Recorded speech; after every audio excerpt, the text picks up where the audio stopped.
This regular Board of Directors meeting for the Siloam Springs Board of Directors, March 1, 2022. Roll call. Sappington. Here. Smiley. Here. Burns. Here. Hunt. Here. Rissler. Here. Allen. Here. Carroll. Here. At this time, if you all will please stand with me, and Director Sappington will lead us in a word of prayer. Remain standing for the Pledge of Allegiance. Our dear Heavenly Father, thank you for our hometown of Siloam Springs. Thank you for its beauty and for the nature that surrounds it. I pray tonight that as we make decisions that affect the citizens of this town, that we do it with discernment and understanding, and we also listen to their concerns if they are here. I pray for each one of the board of directors that they can make those decisions and be able to apply the knowledge and the input that they've gotten from the citizens. I pray for the citizens of the Ukraine, and I just pray for us to know that we are so blessed to live in the country that we live in. And I just lift us up tonight as we have a wonderful meeting and as we recognize the new officers. And I just pray that we do these things in your holy name. Amen. I pledge allegiance to the flag of the United States of America and to the republic for which it stands, one nation under God, indivisible, with liberty and justice for all. Thank you. You may be seated. At this time, I would like to ask that anyone that has a phone or other electronic device that be silenced at this time. Next, we'll go to our public input time. At this time, the public may address the Board of Directors regarding any item that is not on the board's regular agenda. Is there anyone here that would like to speak to the board? There is not.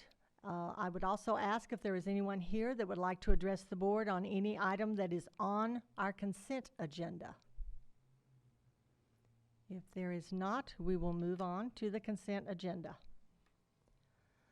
Item A, regular meeting minutes, February 15th, 2022. Item B, Resolution 1122, Final Plat Development Permit, Carley Crossing Addition, 14800 to 14900 block of Lawlis Road. C, Resolution 12-22, Final Plat Development, Foxtail Addition South, 2100 to 2400 block of East Kenwood Street. Item D, Dark Fiber Lease Agreement for Cobb-Vantress LLC. Item E, Dedication of Utility Easements and Right-of-Way, 21500 block of Davidson Road. That is the consent agenda. Directors, is there any item that you would like to have removed from this consent agenda? Madam Mayor? Yes, David. Letter D. Item D. Anyone else? If not, do I have a motion to approve our consent agenda as presented with item D removed? So moved. Second. We have a motion and a second. Roll call. Smiley. Yes. Burns. Yes. Hunt. Yes. Rissler. Yes. Allen. Yes. Carroll. Yes. Sappington. Yes. Motion is approved. Director Allen, item D. Thank you, Madam Mayor. I just had a question for Philip. I've been out of town and have not had a chance. I should have asked him these privately, but I had a question. Ozarks Go is the provider here. Do they have a franchise fee with the city, or do they pay a franchise fee to the city? No, they don't, because they're not officially in the city. Okay. So the idea here is we would link them up to the edge where Ozark Go is and give Cobb a backup, a redundancy access to the internet. Okay. I knew Cox has to pay a franchise fee because they're in the city. I didn't know if Ozarks was. Okay. The other question I had, it just seems awfully low, $500 for the material costs and labor. It just seems I mean, for poles, attachments, splices, and connectors, it seems like a very low cost that Cobb will be reimbursing the city. Phil Stokes, the electric director, can speak to that. There's not a lot of labor cost to do Okay. this because the fiber is generally already there, but Phil can explain it better than I can. Okay. Stokes, Electric Director. Director, we already have the fiber in the air. It's ready to go, so it's just a matter of making the connections. Okay. It just, the way it was described, it said the cost is, they're reimbursing us, and of course, they're paying almost $2,000 annually. That's not the question. It was just, it seemed like $500 was not very much, but if it's not much involved, then I guess it doesn't need to be. That was all my questions. Thank you, Philip. Thank you, Philip, and thank you, Phil. And thank you, Madam Mayor. Sir, anyone else? If not, do I have a motion to approve item D, the dark fiber lease agreement with Cobb-Vantress? So moved. Second? We have a motion and a second. Roll call. Burns, Yes. Hunt, Yes. Rissler, Yes. Allen, Yes. Carroll, Yes. Sappington, Yes. Smiley. Yes. Motion is approved. Next is our regularly scheduled items. And first, we will have presentations. Chief Gilbert for our police department, promotions and introduction of new officers.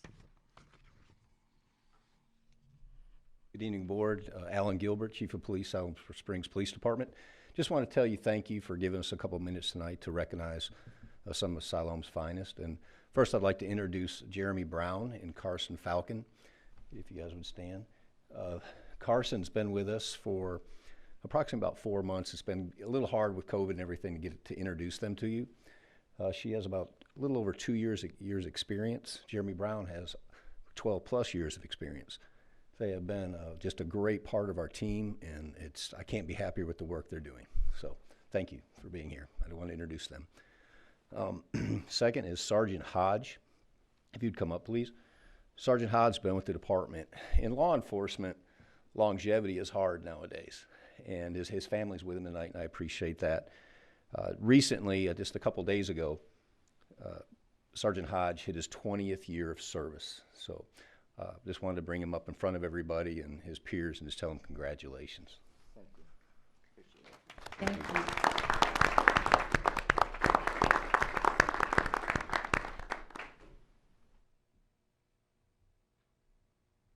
And our third presentation is my honor to present also. I was a member of the FBI Academy, and one of the directors and I were talking the other night. 1% of law enforcement get to go to the FBI NA. And Captain Miller was accepted, and it was a roller coaster for him. He was ready to go 6 months ago or 7 months ago, and it would cancel. Then he'd be on go again, and it'd cancel. And that's a lot of work with your family and everything. So it's 1% of law enforcement go to the NA, and again, it's for our size of our city, it's amazing that we can send people to the NA and actually graduates a 11-week academy. So I just wanted to congratulate him and recognize him on his graduation from the FBI Academy, Session 280.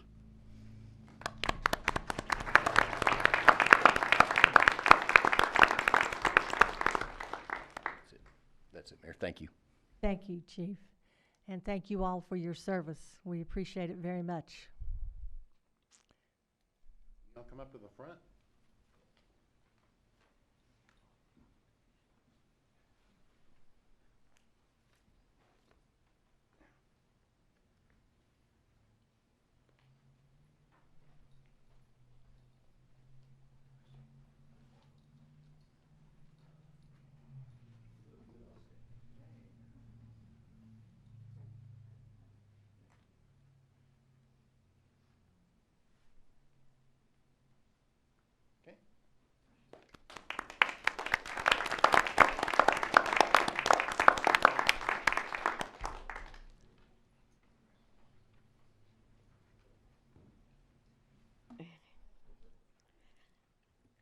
Congratulations.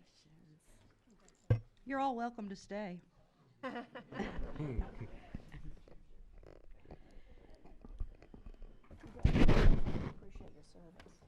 Madam Mayor, you forgot to tell them they Thank you, can't sir. leave now. I'm sorry? They can't leave now. Well, they can't leave, that's right. They can't. Lock the door.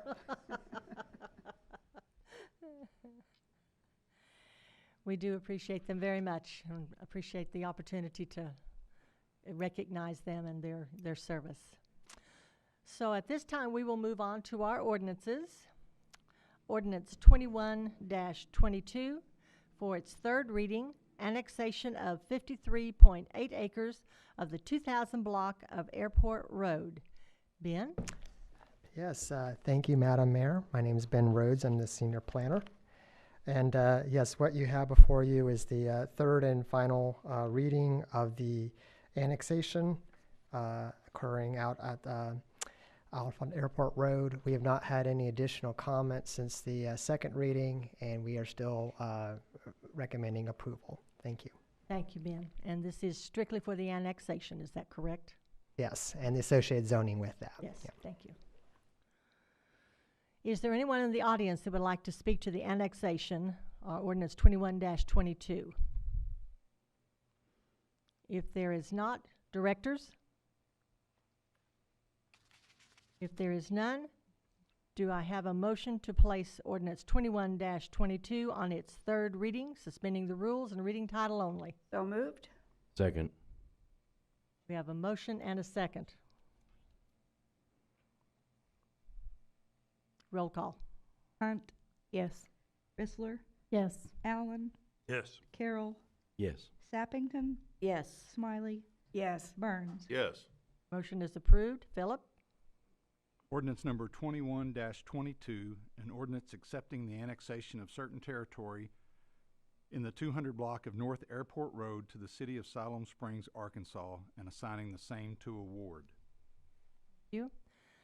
Do I have a motion to adopt ordinance 21-22? So moved. Second. We have a motion and a second. Roll call. Rissler, Yes. yes. Sorry. Allen, Yes. Carroll, Yes. Sappington, Yes. Smiley, Yes. Burns, Yes. Hunt. Yes. Motion is approved. What ward receives that lucky piece of property? That's Like what I two. wondered. It was 2 or 3, I wasn't sure. Madam Mayor, Yes. and I brought this up earlier, is that just me, is that Phil Loud?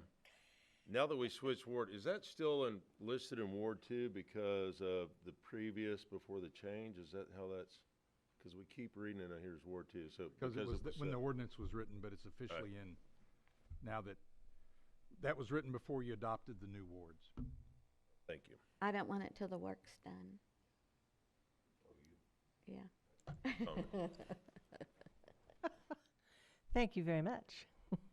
Next is ordinance 22-07 on its first reading, amending section 102-21 of the City Municipal Code, rezoning from R3 to R2, the 2100 to 2400 block of East Kenwood Street, Foxtail Addition South. Ben? Yes, thank you again, Madam Mayor, members of the board. So before you, as a rezone development permit, this is a down zoning from R3 to R2. So R3 is the two-family zoning, and R2 would be single-family. This is occurring at the Foxtail development, the Foxtail South, which is at 2100 to 2600 block of Kenwood Street. This is the same property that you just voted on to approve for the final plat that was on the consent agenda. Here you could see the area proposed for the rezoning. That's basically the non-shaded area on the map, which is included as phase 1 of that development. That's a total of 31.13 acres. This is the future land use map. And you'll notice there's a lot of purple on the color on the screen there. That actually refers back to the industrial zone or industrial usage. Keep in mind the property is already zoned R3 right now as residential. And there was quite a bit of industrial activity that's happening to the south of this area, which was on the map shown as residential. So this is somewhat of a flip-flop of land uses between the two. So we are in support of this request, also in light of the approved preliminary plat for the Foxtail, which was clearly for a single-family development. Moving on, this is the site view looking to the north. We are recommending approval of this ordinance, and we have no conditions needed, and we stand ready for any of your questions. Thank you. Thank you, Ben. Is there anyone in the audience that would like to address or have a question concerning ordinance 22-07? There is not. Directors? If there are none, do I have a motion to place ordinance 22-02? Madam Mayor? Yes, I I'm do sorry. have one question. Mindy? This is one of the new developments off of Kenwood. There's been a lot of talk about the condition of Kenwood Street. I think you gave us an update about some talks with the county at some point. Is there anything further about any kind of road improvements to Kenwood? We applied, and Justin can speak to this, we applied, this is on the west side of Highway 16. And Okay, you're right. the problem with Kenwood is on the east side Okay. of Highway 16. That's right. Okay, Can give you an update, at least partially on that. sure. We did apply to the state, what's it called, Justin? The Street Aid Committee, and they gave us about a $400,000 grant, $300,000 to $400,000 grant to do engineering for widening of Kenwood. Yeah, that's right. It's actually the STB GPA grant through RDOT, and basically it's the first phase to pay for the engineering to do the design for the roadway improvements. And now that I'm saying that, I actually said that wrong. It was through regional planning, which is kind of confusing. But and typically the way these projects work is that as you kind of get in the pipeline, you would do design, and then you could apply for a utility relocation and right-of-way acquisition. And then once you do that, you could apply to go ahead and actually go to construction. It's like probably a 3 to 4 year process. So this Okay. kind of kicks off that process. Okay, and that is the section between 16 and Bruce Rutherford. Correct. Right, okay.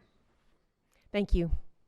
Madam Mayor? Yes, Brad. Well, now that we brought that up, so is this going to help us as we develop out there? Will that help us with RDOT on 16 issues going into that? It will help to make some cases for RDOT on Highway 16 issues. I would also say, and Ben, I don't know that I heard you say it, wasn't there a condition, or was there a condition that this property be rezoned as part of the preliminary or final plat? That's correct. We did need to have this happen before the final plat was approved. Yep. They, if you remember right, this was proposed as a single-family development, but it was zoned R3, and it would have allowed in the future some duplex or single-family to be converted to duplexes. And you, as a condition, said, that's fine, but we want it to be zoned R2 so that that couldn't happen down the road. Anyone else? If not, do I have a motion to place ordinance 22-07 on its first reading, suspending the rules and reading title only? So moved. Second. We have a motion and a second. Roll call. Allen, Yes. Carroll, Yes. Sappington, Yes. Smiley, Yes. Burns, Yes? Hunt, Yes. Rissler. Yes. Motion is approved. Philip? Ordinance number 22-07, an ordinance amending section 102-21 of the Siloam Springs Municipal Code, City Zoning Map, rezoning from R3 to R2, property located in the 2100 to 2400 block of East Kenwood Street.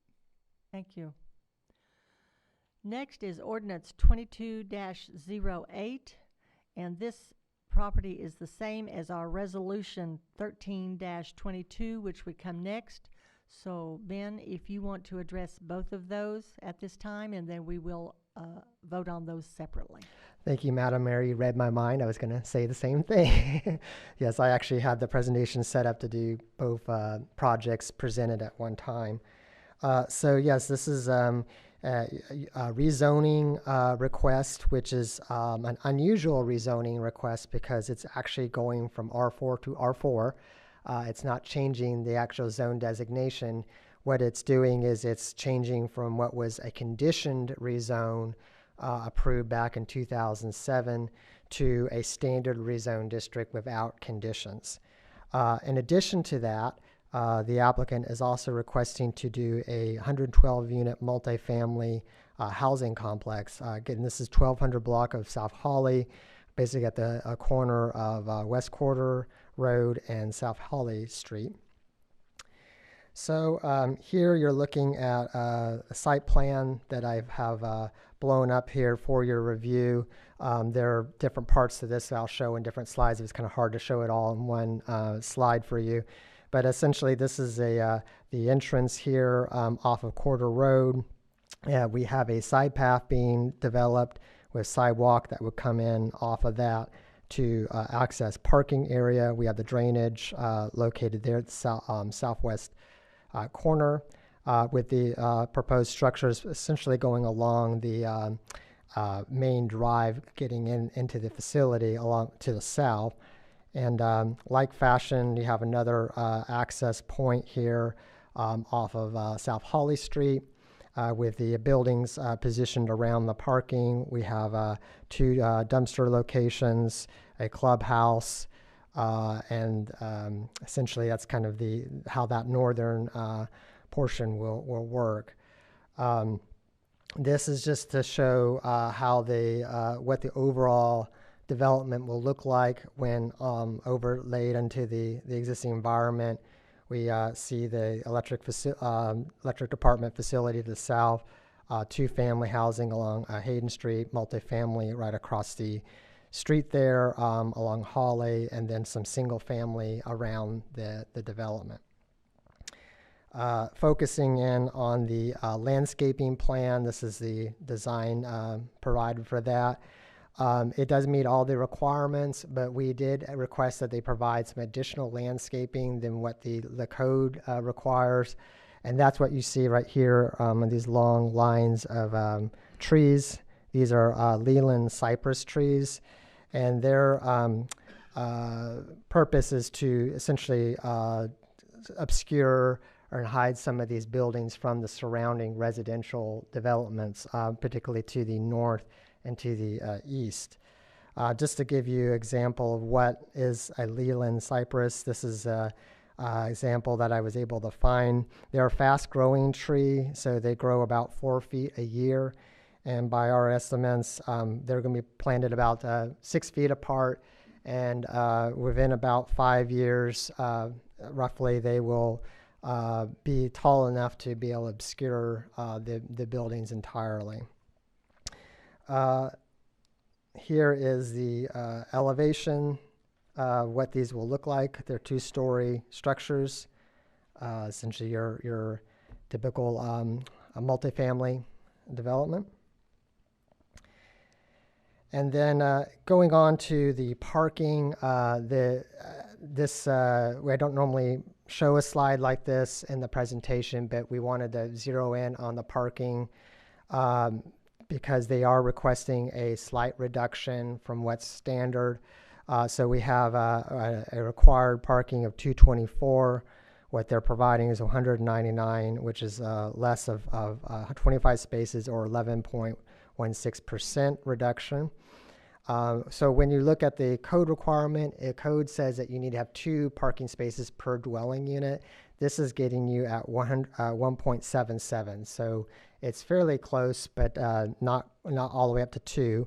One thing to note, there are 32 one-bedroom units associated with the development, but we're only going down by 25 parking spaces. So a certain number of those one-bedroom units will still be able to have 2 parking spaces for them. So it's not very severe that it be every one bedroom would only have to have one parking space.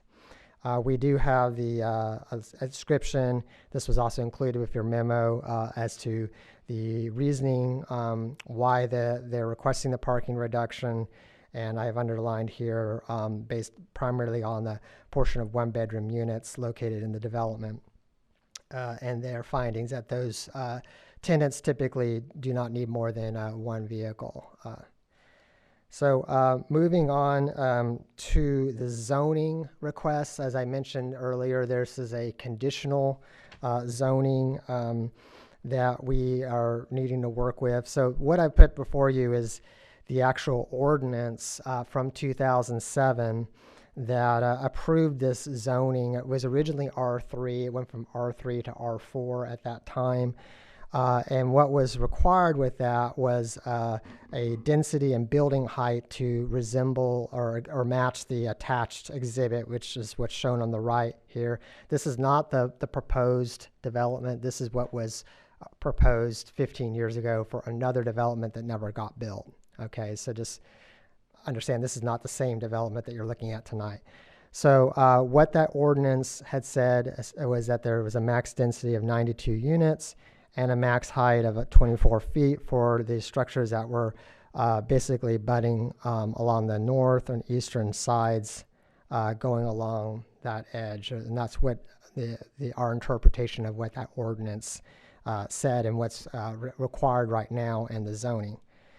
So when you're looking at the zoning request, it's important to consider not whether R4 is appropriate in the area. That's already been decided back in when the original ordinance came through.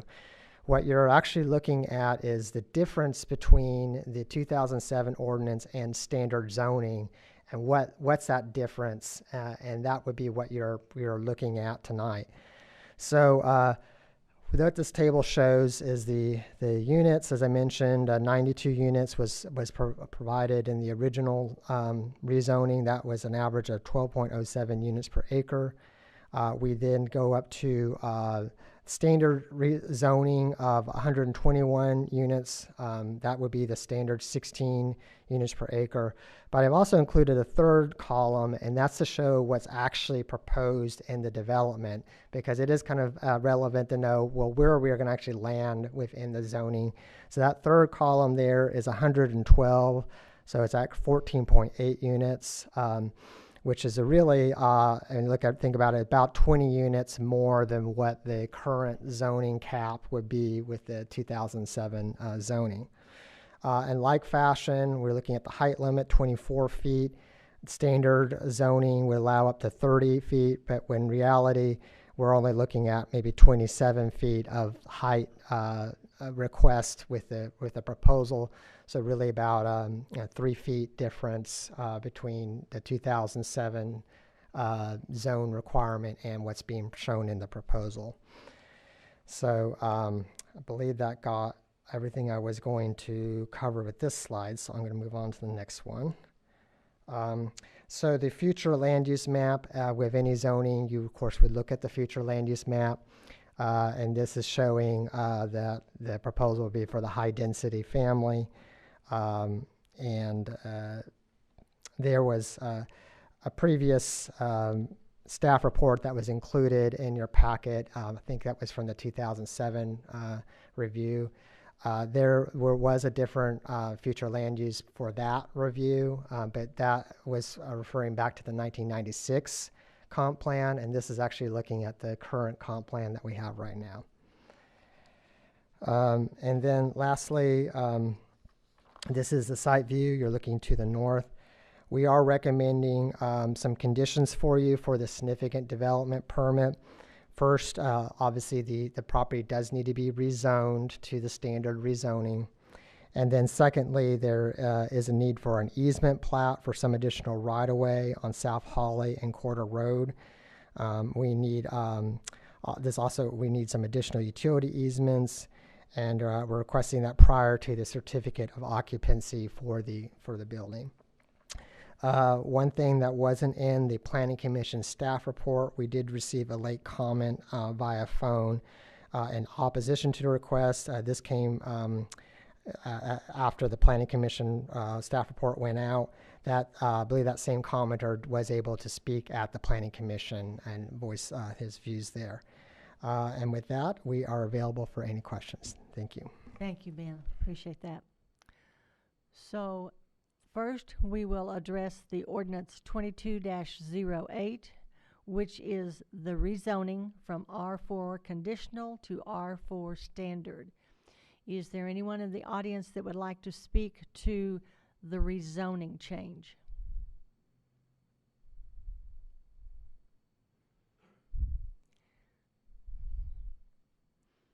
Please give us your name and address. And I 3 gotta minutes. give you my full name. Frank Please. Sislo, 1571 West Quarter Road. Thank you. This property that's in question borders me to the west and to the north, and I have roughly 2.5 acres there, but anyway. And I'm against it for the obvious. You know, I don't want that many people around me, but I hope maybe the developer or y'all can go in a little more details about if you're gonna do anything to the streets. And some of my concerns are about traffic. You know, there's a department across the road there that has a lot of truck traffic. I'm just kind of concerned for the citizens and stuff. You know, I obviously don't want any accidents, but, you know, if somebody could just maybe enlighten me on how this all got started, who pursued who pursued the developer, did the city pursue the developer? I don't know, I just kind of like to know that for my personal records. Thank you. Frank. And that will be addressed whenever we come to the significant development permit. Anyone else concerning the rezoning?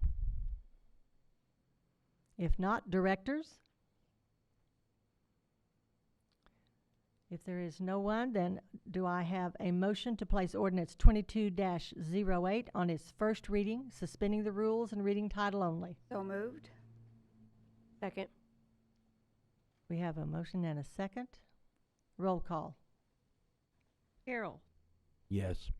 Sappington. Yes. Smiley. Yes. Burns. Yes? Hunt. Yes. Rissler. Yes. Allen. Yes. Motion is approved. Philip? Ordinance number 22-08, an ordinance amending section 102-21 of the Siloam Springs Municipal Code, City Zoning Map, rezoning from R4 with conditions to a standard R4 zone, property located in the 1200 block of South Holly Street. Thank you. Next, we will consider Resolution 13-22, the significant development permit for the 1200 block of South Holly Street, Dogwood Terrace Apartments. Is there anyone in the audience that would like to make a comment about the significant development permit? Yes, sir. If you come to the podium, give us your name and address. Yes, I am Matt Darst with Upward Housing Group, the development company, and I just wanted to give a little info about the development, maybe beyond what's in the city staff report, and maybe answer some of Mr. Sisto's questions as well. So this development, we were awarded tax credits through the Arkansas Development Finance Authority last year. The state typically awards 7 to 8 affordable housing developments throughout a very competitive process, very expensive process. And this year we were lucky enough to be awarded both Sager Creek Crossing, the senior development, and Dogwood Terrace both. This is an affordable housing development, so the units will be leased by people that make 60% AMI in the area. We tried to, working with the city on what the city would like to see. We tried to stay away from the larger units and provide more 1-bedroom and 2-bedroom units because it seemed like there might have been a little overabundance of duplexes and those type developments, and needed to meet the needs of seniors and some of the singles and people that didn't have large families. They didn't have much of a selection currently, and that probably hasn't changed too much.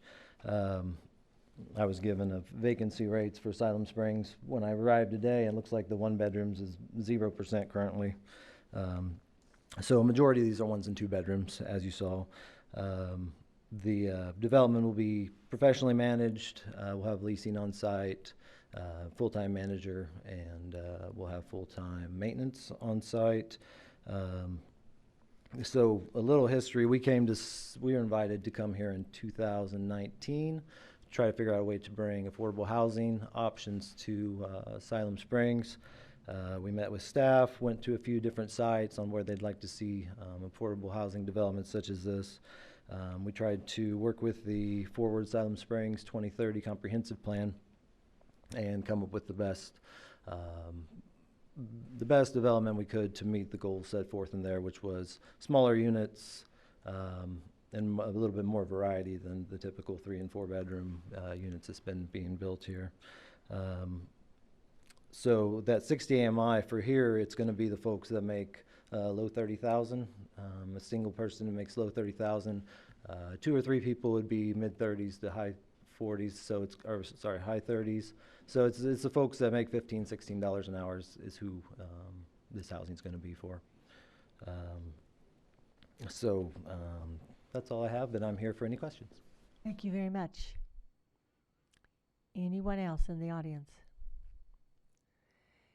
If not, directors, comments and questions? Madam Mayor, I've got some Yes, questions. David. For the gentleman, if you wouldn't mind coming back to the podium. Back in '07, this was 92 units. It's now 20 more, correct? That is 112. what we've learned, yes, correct. Okay. Is there some reason for that? It puts more units per acre. It does. So the reason for that came to light just a couple weeks ago. So it was zoned correctly until it wasn't zoned correctly, if that makes sense. We were led to believe it was straight R4 until just a couple weeks ago. So we've already been awarded the project based on what we applied for. And I don't believe city staff knew that the site had a condition against it either, because we were provided letters by the city that we met all the zoning requirements, and that's part of the reason we got to apply. So we didn't learn about this ordinance until the final hours of the final comment round of our significant. You mean the 2007? Correct, yes. So we were not aware. A statement you just made a moment ago, you said we were invited to come here and provide affordable housing. Who invited you? So we met with Mr. Patterson and Mr. Clark late 2019, just to go over some ideas for the application process with ADFA to try to bring more affordable housing. Because Siloam Springs has only been awarded, I believe, one development in the last 25 years for affordable housing developments. So usually those developments all go to Little Rock, Bentonville, Fayetteville, Springdale. Where's your company out of? I'm out of near Springfield, Missouri, so I'm about 2 hours away. So I'm not too far. Well, I appreciated what you were doing on Lake Francis with the senior. I can't think what the name was, but Bigger Creek. Yeah, I spoke at that I was glad that you were addressing a needed. People in their seniors many times are single and limited income, and so I thought you were addressing a good niche, and I appreciated that. So I just had some questions. I was just curious. Sure. Thank you. Madam Mayor? Yes, Carol. I have some questions for this gentleman as well. And I think he stated it, but I wasn't quite sure I heard it. I mumble a lot. You are going to have on-site managers. There'll is be that right? on-site managers, leasing, and then full-time maintenance. And the maintenance. Correct. Okay. For both developments. And this is not 55 plus. This is for. So it's not officially 55 plus because we have some 3-bedroom units, so their families could, not to say a 55 plus cannot rent a 3-bedroom unit. So, I mean, what my strategy was on leasing is I assume the 1s and 2s will mostly, 2 bedrooms will mostly be seniors or couples or empty nesters. But there will be some 3 bedrooms. About a third of the development is 3 bedrooms. Do you have any regulations on to the number of occupants in a 2-bedroom? Yeah, so there can be no more. So 1 bedroom, they assume up to 2 people per bedroom. So that's the max. 2 bedrooms, I mean, typically it's 2 to 3. Officially, it could be 4, but that's not very common. And I think you said that the 1-bedroom, when you looked at the vacancy rate right now, is 0. Is that? That's what I was given when I came in. Yeah, it looks like the 2 bedrooms are 1% and the 1 bedrooms are 0% currently. That's above normal. Yeah, and it's tough, right? Because I mean, I don't know if you guys have seen the rentals that you do have, but I mean, I saw 3 bedrooms that were. I mean, they're fine homes, but I mean, $1,400 a month is what people are asking for right now. So these would be like a 3-bedroom. What we're providing would be around $500 to $150. $550 for a 3-bedroom. And that's part of, we get the tax credits, but to build the project, the development, but we have to lease those at much lower rates. So the rent's not subsidized, they still have to pay the rent. I'm subsidized on the construction, if that Right. makes sense. And is there a certain time that you can keep those rates affordable? It's 35 years. 35 There's years. there's a land use restriction agreement I have to go with that's 35 years. That's So, pretty good. It's pretty good. You know, and we can increase rents up to, I think, 2.5% per year if it's justified. 2.5% per It's, year. I believe it's 2.5 or 2.75%. I know whenever we've done any kind of studies or we're starting to do maybe we're even pretty far along on the comprehensive plan, affordable housing is one of the number one issues. So I am glad to see this. And when you tell me what those rates are, a one-bedroom will be about what? Ooh, very low. I think it's around 440. Okay.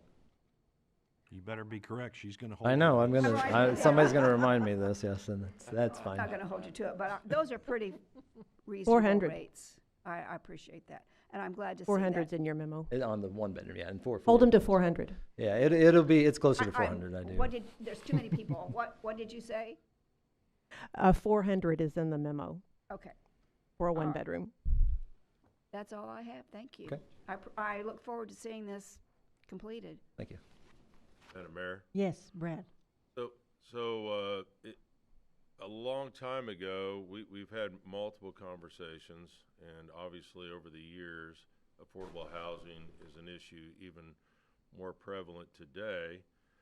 The biggest problem we have in Siloam is you have an impact to long-term residents.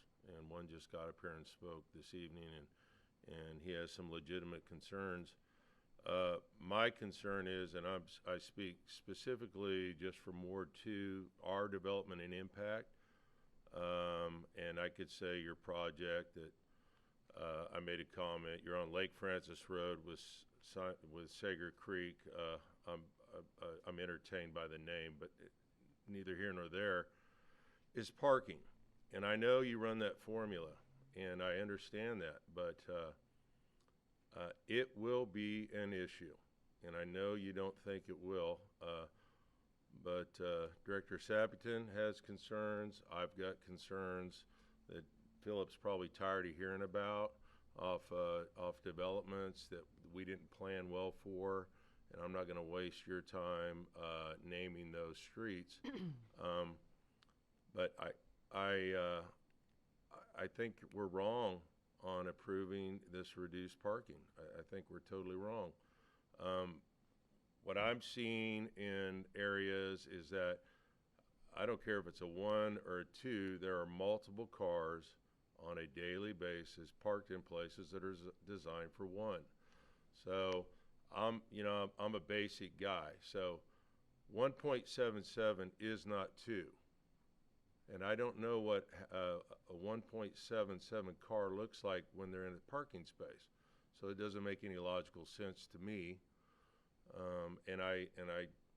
I'm just surprised that we're allowing that reduction. Thank I you, know you Brad. don't have an answer, but that's my concern. Sure. Anyone else? Madam Mayor? Yes. For instance, this morning, I live right off of Lake Francis, and I pull out of my subdivision, which comes up to duplexes that have driveways right at the entrance. And I pull out, and there's a car parked in front of the mailbox, so there's no way for me to see what's coming from that direction. And if I do pull out, I'm going to have to swing out, and that's what we run into. And this is just with duplexes on Lake Francis. But I'm going to leave Lake Francis out as it is, and I want to go to this one. My concern is if you have the apartment buildings backing up to the roads, is there going to be a perimeter fence, or will people be able to park on the road and walk into the neighborhood through the back side of the apartments? I do not foresee anyone parking on the street on Holly and Quarter. I would lay money. I'm not a betting woman, but I bet you in a heartbeat that there'll be someone parking there. Yeah. And they'll go in the back entrance. And I don't want to see that. especially if the electric trucks have to get in and out. Yeah, I mean, we will have staff on site that, you know, if somebody's parked on a road, they will call a tow truck. I mean, they can't legally park on the street, correct? Is that? Philip? They do. There are sections in the city that the code prohibits on-street parking, and if that became a problem, you know, the code could be amended to prohibit on-street parking. But I don't want to see my police officers riding range on cars that are parked where they shouldn't be when they need to be taken care of, more concerning situations. And that concerns me. And I live in a big subdivision, and you can allow room for extra cars, but they still park on the street. Mm-hmm. And if anyone's parking on Quarter Road or Holly, it's going to be a nightmare. Sure. Because I drive it many times during the week. My second concern is that open pond or detention right across from where they'll be pulling out.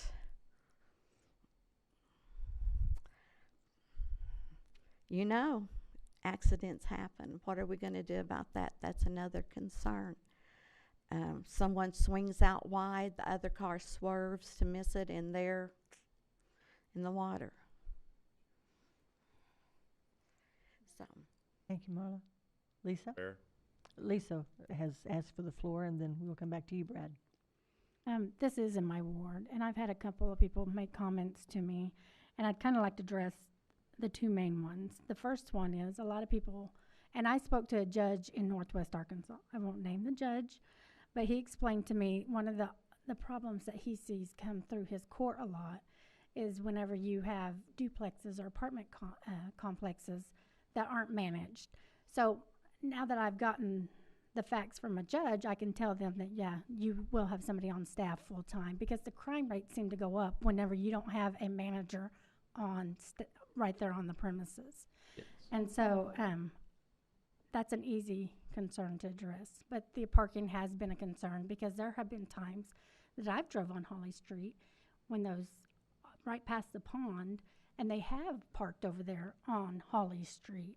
And they're probably not parking there long, because by the time I go to Walmart and come back, they're gone. But it does occur. And so when you have this many apartments, what's going to happen? We say that there's not a likelihood that if you have one apartment that you'll have two people, that you will not have two cars. But statistics have shown that households have more than one vehicle now. And so parking is an issue. That's my concern. The other one I addressed by contacting a judge. The parking is my concern. And I guess the only thing I can say about the parking is, and now I'm asking you this, but if it was all 4-bedroom units, does it have the same parking requirements as a 1-bedroom, as a 2 per unit? Is that correct? So I mean, we are asking for a slight deduction, but overall, I mean, I know it's stated we could ask for 30. We're asking for just over 10. Some 1-bedrooms will have 2 cars, but I just don't. We have the room to add the additional parking if that's a requirement. We're just trying to keep as much green space as we could as well too, and not make it a total asphalt jungle. But I totally understand the concerns. Madam Mayor? Yes, Brad. So that was mine, and this is in my ward. I just know that we just, Director Risler just repeated it. That is one of our echoing concerns. And as a semi-long-term resident of Siloam, and we have a lot of development going on, I think it's just time we just say, hey, you know what? You just said you can do it. It needs to be done. It's the right thing to do. And I'm not asking you to put in bioswales to control the drainage. See, it could be worse for you. But I think we can agree. Take the parking to where it's supposed to be, and then Director Risler, when this gets developed, might have to tackle other issues as they arise. But in the meantime, I think it's the right thing to do. So I would ask that in order for this, maybe on the second reading, we make an amendment to that. Madam Mayor? Yeah, just a minute, Carol. Philip, you have a comment? Record, Director Burns, that condition would likely be appropriate for the significant development permit, not the rezoning. So as part of, you've had the first reading of rezoning. Right. If that was a condition, it would be appropriate to be with this resolution rather than the rezoning. Thank you. Madam Mayor. Carol. I was going to address the parking because previously I was a multifamily developer, and I do know that parking, I don't care how much you have, you never have enough parking because they have guests, and you never know how many guests they're going to have. When you said to me or to this group that you have plenty of space, then I would say we do have additional parking. If you had said you didn't have any space, Let me I go might have back. changed my mind. But if there's space, I think it's appropriate to use that for parking. Madam Mayor? Madam Mayor. Just a moment, David. First, we've got And I Mindy. echo the concerns. I have the same thing written down in terms of parking. I think if you have any 2 and 3 bedrooms in there, you could have 2, 3, 4 cars. In a 3-bedroom apartment, you could even have a couple of teenagers, and it'd be a 4-car family. So I just think you're going to have more cars in there than you might anticipate having. And if you have the space, I think we need to use it for parking. One of the questions that Mr. Sislo raised was something about street improvements, and I don't think we've addressed that yet. I think I read somewhere something about sidewalk and that there's going to be a gap at some point, or did I read that wrong? Will there be sidewalk from any entrances into this apartment all the way up to, say, 412? Yes, are you able to pull that picture up? Ben Rhodes, I can address that. What I was referring to is the neighborhood to the east. I think it was Justin Court. Okay. So if someone was walking from the single family house, there was a little bit of a gap, but then with this development, they would have sidewalk all the way up to the Walmart neighborhood market. Okay, perfect. So, but not from this actual development. People in the development that's proposed will have sidewalk all the way. I was just referring to the single-family neighborhood to the east. I just wanted to confirm that. And then while you're there, you talked about the cypress trees, some of the shrubs around. There was one section that looked like behind the clubhouse, so to the north of the clubhouse, that did not have trees, and I was just wondering why. I think that's a one-story clubhouse. So, well, that was my question then next. So that's one story, so we're not going to require, even though there are a couple homes on the other side of that, we won't require. Yeah, I think there's fencing along There's most of fencing that. already there. This is just to obscure the top level of the units. Okay. The second story. And then just one other question, I think, for Mr. Darst. So I appreciate the development that you're doing off Lake Francis. I think it is a need, and we've all established that what you're doing here is a need as well.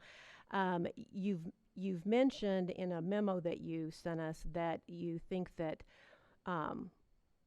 you assume that a number of the 1-bedroom and 2-bedroom units will be resided by seniors.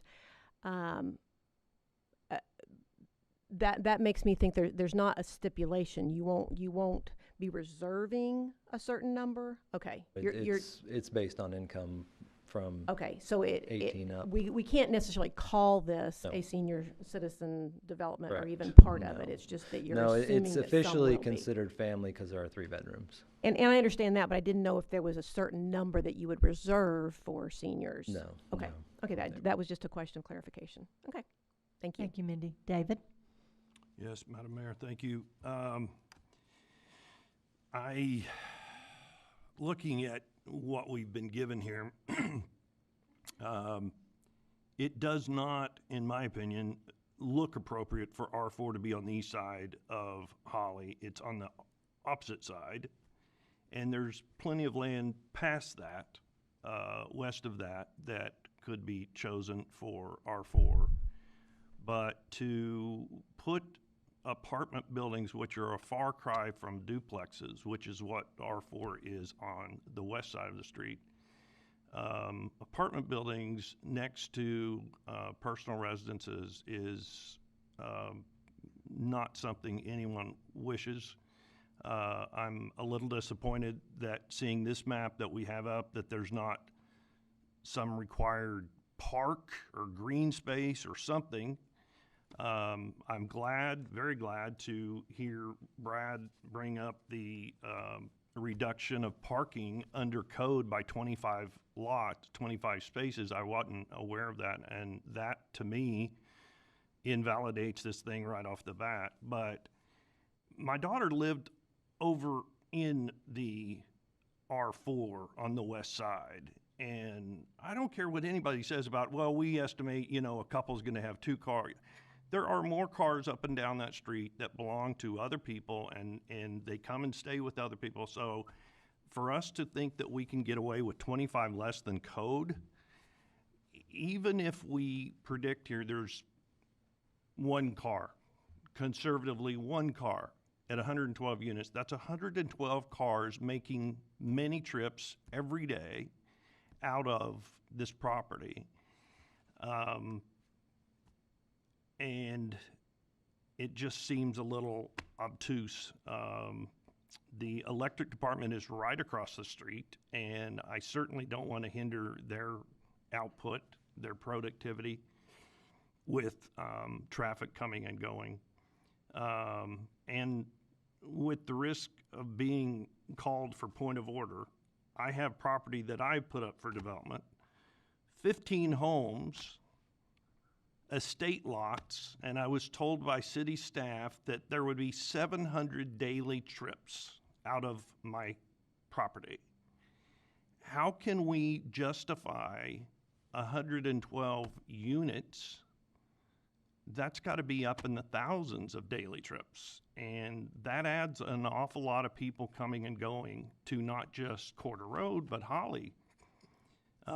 And then Marla brought up the pond across the street. That was my biggest concern when my daughter lived over there, is that that pond was built by the developers on the west side. But do we not have some requirement to put a fence around a pond like that? And if we don't, can we consider that?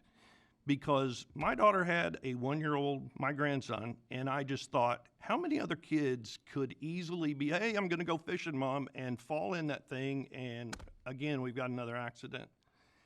There's nothing on that property right there that keeps anybody from getting in that water, and the water is not just 2 inches deep. Secondly, on the water, why is there not a water detention pond area on this property here? If it was required on the other side with duplexes. There are apartment buildings to the north of the pond, but the majority of this was first developed with all duplexes all around it. So for all of these points here, I can't support it. Thank you, David. Madam Mayor, Anyone? Yes, Lisa. I just want to address the gentleman, well, both of them actually. Don't be discouraged. It's nice to see that we're being able to take care of the housing needs in Siloam Springs. But parking has been a growing pain for our community, and we need to address it at this level and not wait until the citizens are at our door mad. And so please take that into consideration. And for the other gentleman, Mr. Silas, I appreciate you coming in and speaking up. We do care about what you have to say, and we do need to look at the roads in that area. We do need to look at how we can improve that area. But we do need to fulfill our need for our housing, affordable housing in Siloam Springs. Thank you, Lisa. Anyone else?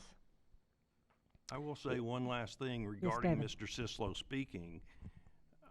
You know, he said, I've got 2.5 acres here, but that's his home. This is what he's developed as his personal residence, his castle, and it's like, how can we just randomly decide to put 8 or 9, 10 apartment buildings, 112 units right next to something that a man has developed for his own place. And there's homes all around it on the north and east side that belong to people. So it's kind of odd that this was chosen and has gotten as far as it has gotten. It's frustrating to see. Thank you, David. Anyone else? If not, before I ask for a motion concerning the resolution, I have a question for you, Ben. Because we are talking about the reduction of parking, or we would like to see it meet the standards that are there already in place. And you, if I am correct, said that we have made some additional requirements for landscaping, for green space. Is Yes, that correct? That was included, yes. So if we have required that, if we now are asking them to make the parking meet current code, will that in any way affect what we have required as green space? It will certainly reduce the green space on the plan. As you can see here, this is the plan on the slide. So to add 20 more parking spaces, you're going to have to completely redesign the site to be able to make that happen, and that would be occurring on what's currently green space now, as presented in this code in this plan. So I don't know where that would be. It would be up to the designers to, go back to the drawing board and kind of redesign the site to try to fit in the additional parking. Yeah. Okay, that's, I just need a clarification. Thank you very much. Thank you. Yeah. So, at this point in time, do I have a motion to approve Resolution 13-22 as presented? So moved. Second. I have a motion and a second. Roll call. Madam Mayor, may Yes. I want to be very clear what the motion is. I didn't hear anything about parking. No, there was nothing included in that motion. I thought somebody said that the parking should come under something else. It would be during the significant development permit Sorry. right now, at this time. That's why I didn't mention it. Okay. So, would you like to amend that motion to include the requirement for parking to meet current standards? Yes. And Reed, your second? Second. So your motion is to approve the item with parking, no parking reduction. With parking meeting our code requirements. No reduction. No Okay. reduction. Okay. Roll call. Sappington, Yes. Wiley, Yes. Burns, Yes. Hunt, Yes. Rissler, Yes. Allen, No. Carroll. Yes. Motion is approved. Next item is Resolution 14-22, Significant Development Permit 2690 Highway 412 East for Whataburger. Ben? Yes, thank you, Madam Mayor, members of the board. For this one also, I will be presenting both Resolution 1422 and 1522 because those are all both happening on the same property, just like the last one. So what before you is a significant development permit. This is for a 3751 square foot quick service restaurant. And this is occurring at the 2690 Highway 412 East, and this is the southwest corner of Highway 412 and Highway 16. Here is the proposal. So I'll point out some key features here. One thing of note, there are no new driveways proposed. Both the driveway coming in this way is existing. That's what you get in to go on for 7 Brew. It was designed to be a shared dual access driveway. And then this is also the same existing driveway that's to the south off of Highway 16. That's the back way into 7 Brew as well. There is 2 dual entrance drive-through service. And the reason that the special use permit is on the agenda this evening as well is because within our code, any drive-through service that butts a residential property does require to get special use, and there is residential to the south of this proposed site. So just a little bit on the drive-through detail. This is the same site plan, just zoomed in a little bit more. We see the 2 different lanes. There'll be 2 different kind of order kiosks as here, and the vehicles will come as you go straight east and then exit out on Highway 16. Here you see the site as it overlays on the property. You can see kind of how this would fit, interact with Seven Brew, which is, luckily we had a photo that had the Seven Brew site developed already on that.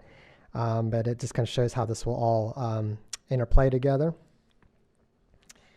And then we have some renderings here provided by the applicant. The top, I believe, is the north frontage. There should be the front of the building, and then the rear is at the bottom where you see the drive-through coming out. And the landscape plan, one thing of note is the thick stand of magnolia trees, and that was a staff request that those would be added as a measure to soften some of the noise that would come up off of the speaker boxes that are used for the ordering. There will also be a block wall that will be built on the south side that will block any errant headlights or things like that that be shining through people's windows. So that is included as well. Here is the site. So for we are recommending approval for both permits. For the special use, the one condition on the related variance has already been granted by the Board of Adjustment, so there's no conditions no longer needed on the special use permit. For the significant development permit, we are recommending approval with 3 conditions. The first, they also had a variance request on that has been met. The second is the needed utility easement. This can be filed through a separate instrument, and we'll take care of that prior to the certificate of occupancy, as the exact location of those easements is not precisely known right now. And the last condition is on a side path. If you look closely in the photo, you see there's a utility pole right in the middle of where this sidewalk is coming. And I believe the plans they had it just the sidewalk going around the pole. We're requesting that the pole be relocated so that sidewalk would just be continue as a straight line rather than trying to avoid that utility pole, if it is feasible to do so. If it's not technically feasible for some reason, then we'll go with the original plan. And I believe that will cover everything I have on the conditions. And with that, we're available for any questions. Thank you. Thank you, Ben. So first, we will consider Resolution 14-22, which is the significant development permit. Is there anyone in the audience that would like to speak to this resolution? If not, directors? Madam Mayor, Yes. I have a question for Ben, I believe. With the Whataburger coming in, it's going to affect that intersection. And I say affect not necessarily adversely, but I'm wanting to know how it's going to work as far as people crossing, as far as the 4 ways coming through there. Because right now, in one side, I think you have 4 lanes with the center turning, and if you're coming from the south to the north, you don't. How are we looking to improve that? I know this part will be improved, but will the part where RVest rests, will that be worked on as well through Highway 16 RDOT? I'm going to refer that to Justin. Thank you. Justin, that's for you. Thank you, Justin Bland, City Engineer. So we understand that is an issue on the southern leg of that intersection, because basically you have one lane that handles the right turn, the through movements, and the left turn, and that causes significant backup south on Highway 16. I know this is something we've had to discuss a lot lately, but this intersection is controlled by RDOT, so we are kind of limited by what we can do until we meet certain warrants. We have approached them last fall to consider, to study this area with, the hope of adding a dedicated left turn lane that would basically double that queuing space, so we could have the, left turn lane. Those people go that way, then you'd have the through and the right turn lane, and that would require widening the street in this area, back several hundred feet to do that. They have reached out to us and said that they're starting the traffic counts in that area, so we're still kind of pending the results on that. I had tentatively looked at this about a year ago, and you have to meet so many left turn movements per hour in order to meet the warrant, and we weren't quite there, so I'm kind of curious to see how that's going to turn out when we hear back from RDOT. But assuming we meet the warrants, then we can work with the RDOT to kind of improve that intersection and actually implement those changes. So will the current setup with how Whataburger is coming in, would we have to change what their plan is in order to accomplish? No, I don't believe so. There's 80 feet of right-of-way there, which is the same as on the other side. So there'd probably be some sort of combination of widening the road. I think the majority of the shift would be on the Arvest side, but we would probably have to widen a little bit on both sides. But I think we can work within that 80-feet corridor there. Okay, so we're not going to have Whataburger come in then and say, okay, hey, we need to move everything. That's not my intention by any means, Okay. and I don't think that'll happen. So. Right. Thank you. Thank you, Justin. Anyone else? Madam Mayor? Yes, Brad. So, Justin, what you're saying is that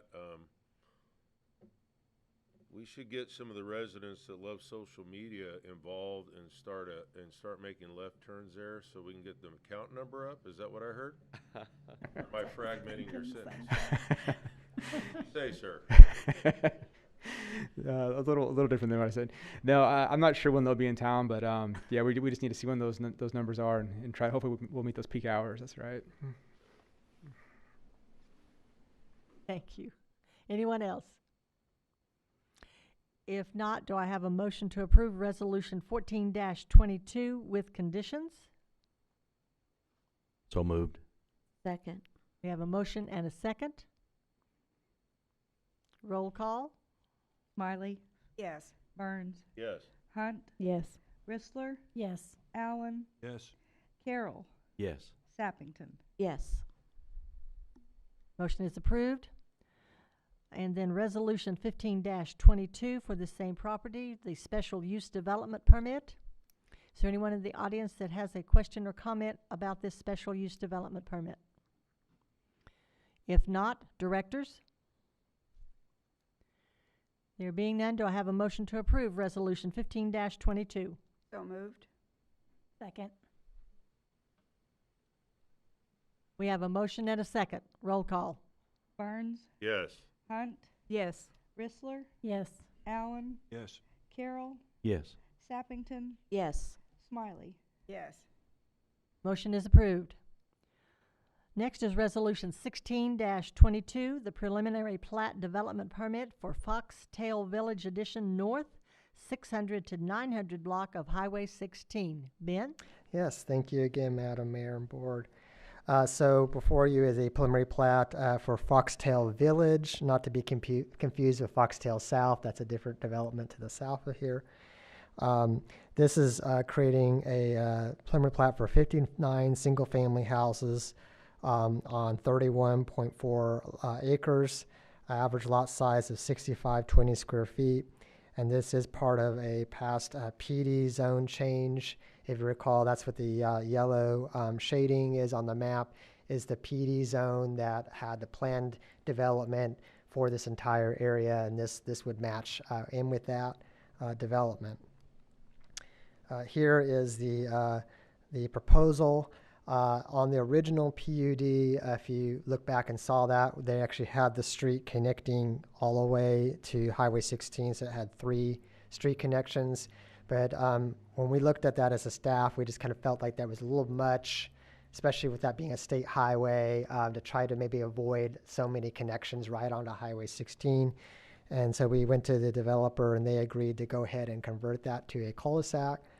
But we still have the 2 connections to 16, and then also the connection out to the Eastgate subdivision, which when that was originally developed many, many years ago, there was always the intention that those streets would continue to the east. And so now with that action, with this development, there'll be a way for people that live in that subdivision to cut right over into Highway 16 without having to go out onto Kenwood Street.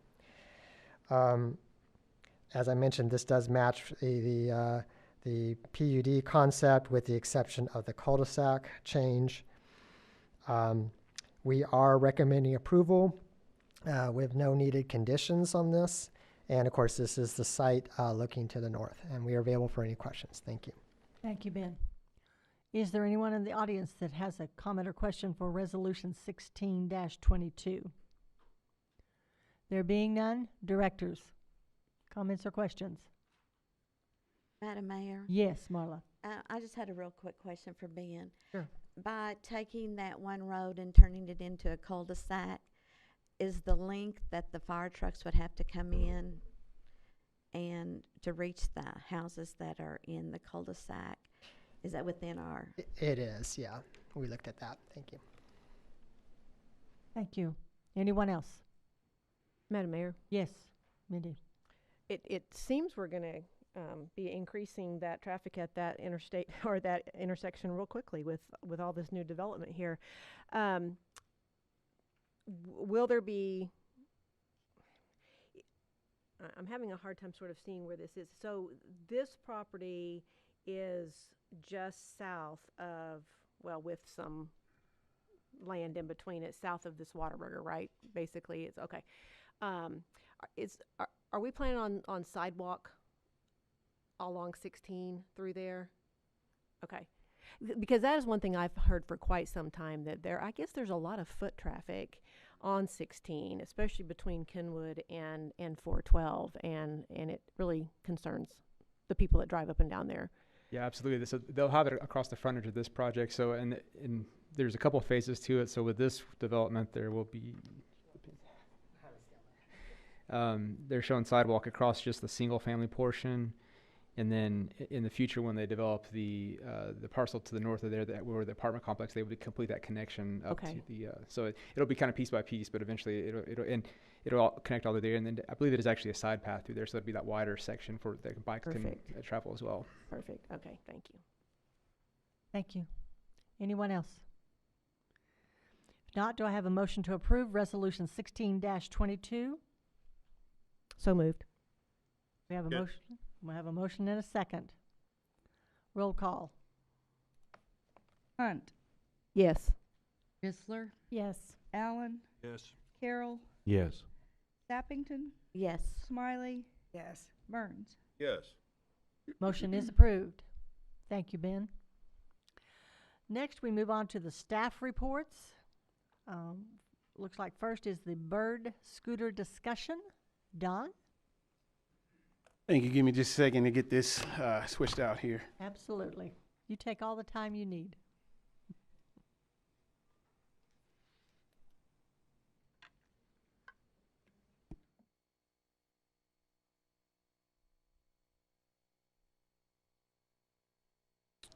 All right. Thank you. Good evening, Madam Mayor, Board, Don Clark, Community Development Director. So just to bring you up to speed, I am actually presenting this on behalf of the company. This company is based out of California. And so in discussion of how they could present this to the board, they brought up a virtual meeting. And we strongly discouraged that. We were not supportive because we all know through the pandemic, we've learned that when you have a live meeting and trying to pipe somebody in virtually, it doesn't go as well. So I'm presenting on their behalf. The goal of this presentation is to obtain feedback from the board on a proposal of a pilot scooter program. Bird Scooter approached the city about entering into a temporary program or an operating agreement, which would permit the company to launch a pilot program consisting of approximately between 50 to 75 scooters in the city. And typically, these pilot projects last for 12 months. Representatives from Bird has also had discussion with John Brown University and their posture on the program at this time. And I quote, "If the city believes it's in the best interest of the community to allow scooters, we are supportive of this and will allow them on campus with the appropriate geo-management in place." And I'll speak to that geo-management a little bit as I go through the slides here in a second. You also see in this slide presentation that these devices that will be deployed are what they call dockless. So there's no built infrastructure that they would be docked at. They would actually be dockless, but they would have to be associated with what we would agree to say that there are appropriate locations where they could be parked until they're in use. So Bird scooters, I think, started some time back. If you recall, they're in some cities they started actually with bikes, and then it kind of transitioned over to these electric scooters. Bird approached us because from what they have found, their niche has been in cities of our size, typically with four-year universities where they're the most successful and get the most use out of them. So this is what they call a micromobility company with a focus on shared electric vehicles, or these scooters are electric. You see these, people can purchase them on their own, not having to be a part of the program. So you may not have seen a few through downtown or at John Brown University. There are some that go through town that are not associated with this program. Carol, how'd they get you in that picture? I wish. Nervous? I'm teasing. So a little bit about the company. They were founded in 2017. Probably one of the most popular micromobility providers in the world. They have, at the time, approximately over 100 million rides. They're located in 5 continents, 25 countries, and 350 cities. So some cities big and small. So as they go through, they wanted to present that they are located in Little Rock, Enid, Coachella, California, but also Russellville, Clarksville, and since this presentation was given to us, they're also now operating in, I believe, Palm Bluff, Monticello, and El Dorado. So how this would work would be that a potential customer would download the app onto their phone. Through that process and signing up, they would have to sign a user agreement, which also they have to verify that they're above the age of 18. They would add their payment information, and then it goes through a quick tutorial of how you actually operate these things, and then off they go. The standard pricing is $1 to start, plus a per minute fee. That per minute fee is about 30 cents, I believe, averaging about $7 per ride, depending on where people are trying to go. They do offer equitable pricing options, so they can have discounts that are available to those that are on government assistance programs, or veterans, senior citizens, healthcare workers, students with Pell Grants, and et cetera. So what they've kind of moved to this model is focusing on reducing clutter. I know maybe back in 2018, 2019, there were some larger cities who had problems with the clutter of the scooters kind of just being left everywhere. I know Little Rock was one of those cities working with a different provider before they moved to Bird locally, or one that was close to us. Fayetteville, I know the University of Arkansas in Fayetteville uses this, but I don't think it's Bird. So what they rely on is educating the riders, and then try to nudge the desired behaviors, and working with the local presence. That local presence would be, if you decided to move into this program, they would work with us in setting those rules that we want to see in place for our city, and what locations we want those placed at. And then on the back end, leverage the data and understand how they're being used.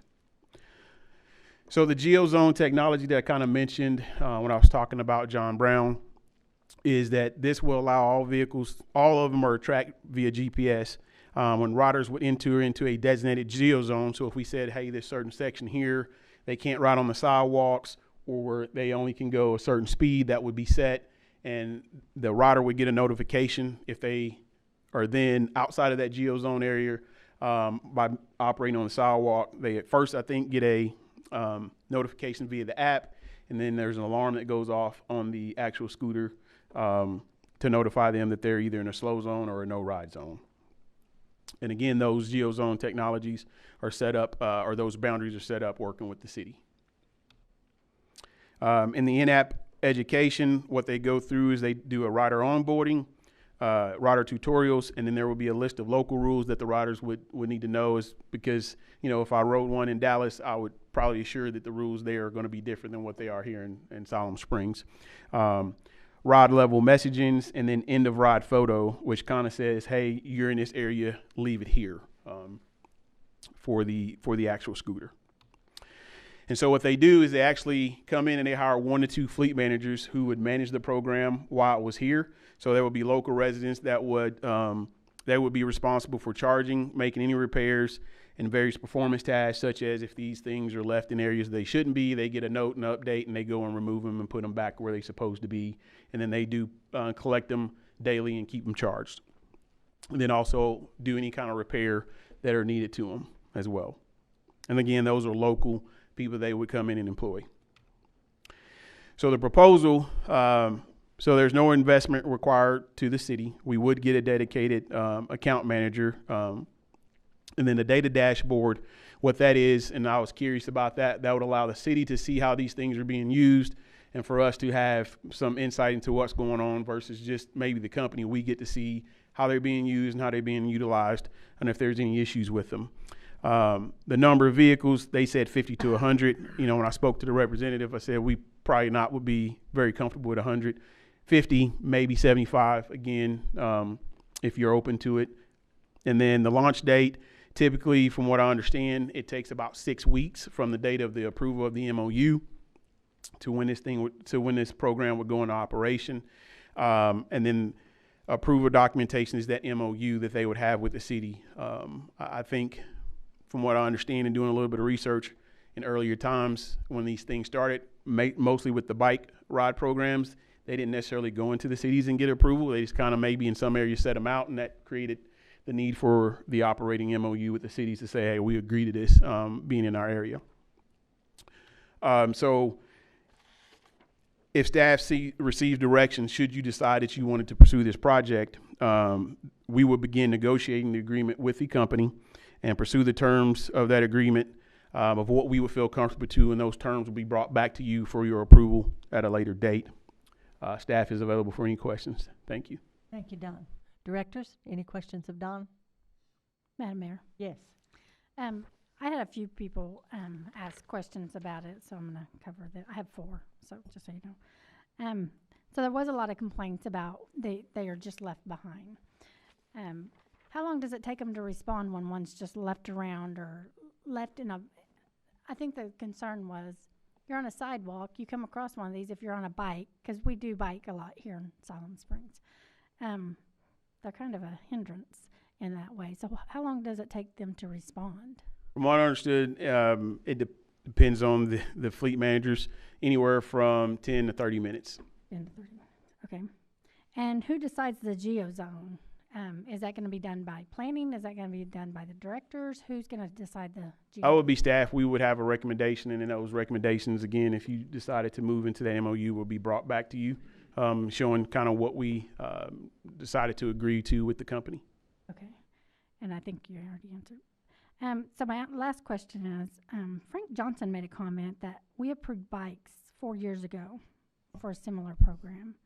What happened with that project? Are we familiar with what? We were approached, but we never moved into an operating agreement with a bike company. I think it was discussed, but we never moved forward with it. That would have been 4 to 5 years ago. Yes. Yeah. So you guys, it never went to council and was approved. No, ma'am. Okay. They never came back to us with an actual proposal. Okay. We spoke 4 or 5 years ago. We were asked to look into a bike sharing program, and at that time, these type of units were just coming out, and that bike company that was really apparently serious looking at Siloam Springs wanted to immediately move to these electronic scooters, and I didn't think we were ready for that at that time. And then that bike company jumped to Fayetteville and never gave us another look. Okay. I just wanted to follow up on that. And how much did these cities, other cities, say how much it takes of city staff time? Does city staff end up being involved a lot? Like when there's bikes left on trails, when there's bikes left on right-of-ways and stuff like that? how much city staff time? Does other cities have an issue with that? Not any I've questioned, but that could be it. You know, typically those that would be involved would be their code enforcement. If they're left somewhere and they don't get moved in an appropriate time, then yes, you know, staff would go and remove them and put them in an appropriate location. But that's something I can get some clarification on from some of these cities that are local that utilize it.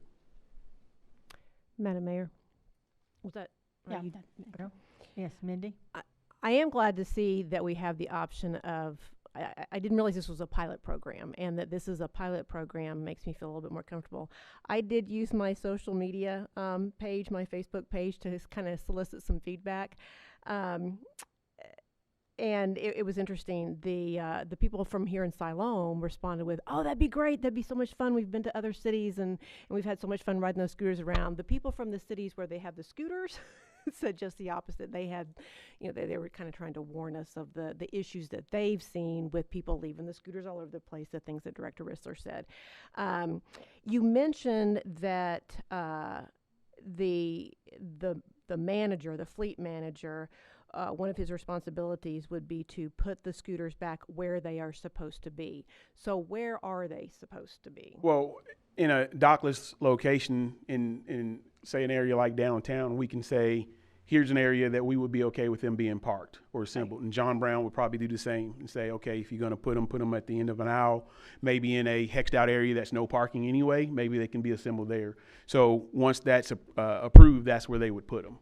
So would it be possible to even put signage up? Maybe not go so far as to put a corral, but signage of some sort. This is where the scooter belongs. Yeah, if you look there, Okay. I apologize. There's a small photo there that some cities have done. You know that I would think we could do something temporarily if this is a temporary program. Right. You know, and not anything permanent until we knew if this is something we wanted to stick with or not. But yeah, that could be considered. And then another concern brought up by the people that live in the cities where they are is just the safety and / liability issue. Mm-hmm. Do riders sign some sort of waiver taking responsibility off of the city and the company and everybody but themselves? Yeah, there is a waiver they have to sign. Okay. And in a lot of cases, the company will indemnify the city up to a certain amount. If that's agreed upon, to say, okay, they will provide, you know, indemnity up to $2 to $3 million. That's typical as well. Okay. Madam Mayor? Yes. Don, what are the financial advantages for us to have those?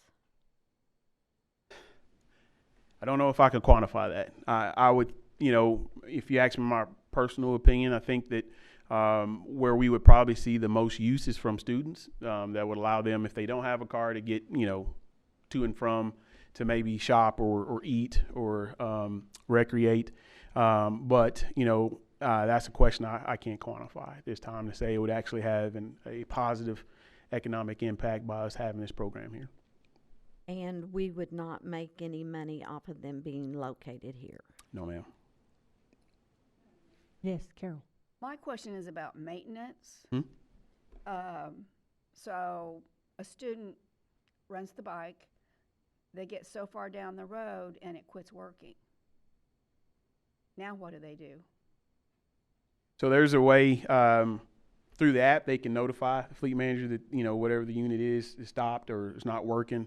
Of course, they're all GPS tracked. And so, if I'm not mistaken, I believe the fleet manager gets alerts or trouble alarms or whatever for certain, I don't know what you call them, vessels that may not be operating correctly, or if they get a note from a rider that says, you know, it quit, didn't complete the ride because of whatever battery issue, that notification will go to the fleet manager. So does somebody bring them another bike or a scooter?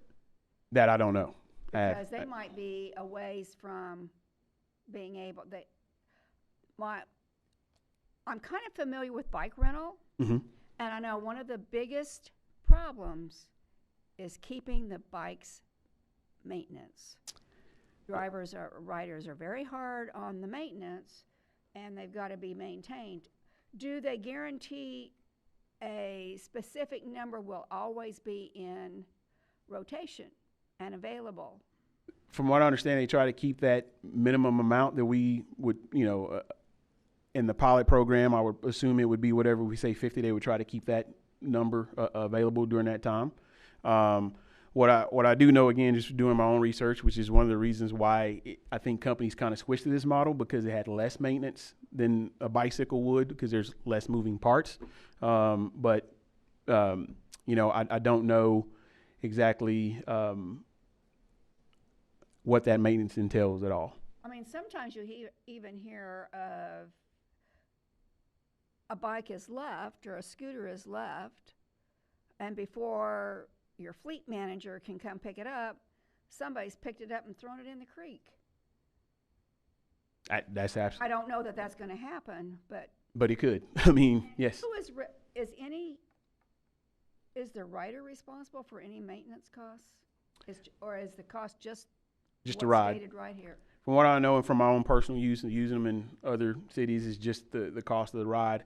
And I know in another city that I frequent, I actually get some type of points or credit if I put it back where it's supposed to be more often than not. So if I go back and use it again, it keeps up with I'm actually abiding by the rules, not riding them where it's not supposed to, and putting them where they're designated to go. I get some type of a reward. I can't remember, but so I don't know necessarily if that's available during the pilot program, if that's something that's more of when it goes into a permanent state, if the city decides to go into it to allow them to operate. But I would think at any point, if we agreed to it, it would be a 1-year agreement. Even if we, it wouldn't, if it moves past the pilot project and you said, okay, we want to do a year agreement, we would probably do a year agreement. I can see why this would be such an advantage to a JBU student if they don't. Does JBU have any specifications of maybe a freshman not having a car on campus? I don't know. No, everybody can have a car. Okay. I'm old school. They wouldn't let us have cars. But I do think, and I think there's probably a lot of younger people downtown that probably would take advantage. I'm not even saying young people. I mean, it looks fun to me. I don't know. It's clearly something that's used. If you're comfortable with it, you're going to use it. If you don't want anything to do with them, you're not going to touch them. I mean, it's just kind of what I've seen. And down on Dixon Street, there have been a lot of people on these scooters. Yes. So, Madam Mayor, are you done, Carol Smiley? Or are we going on? Madam what? Mayor? I'm done. Madam Mayor? Yes, Brad. I love pilot projects, and I know Marla does too. She loves bike lanes, and she loves everything pilot.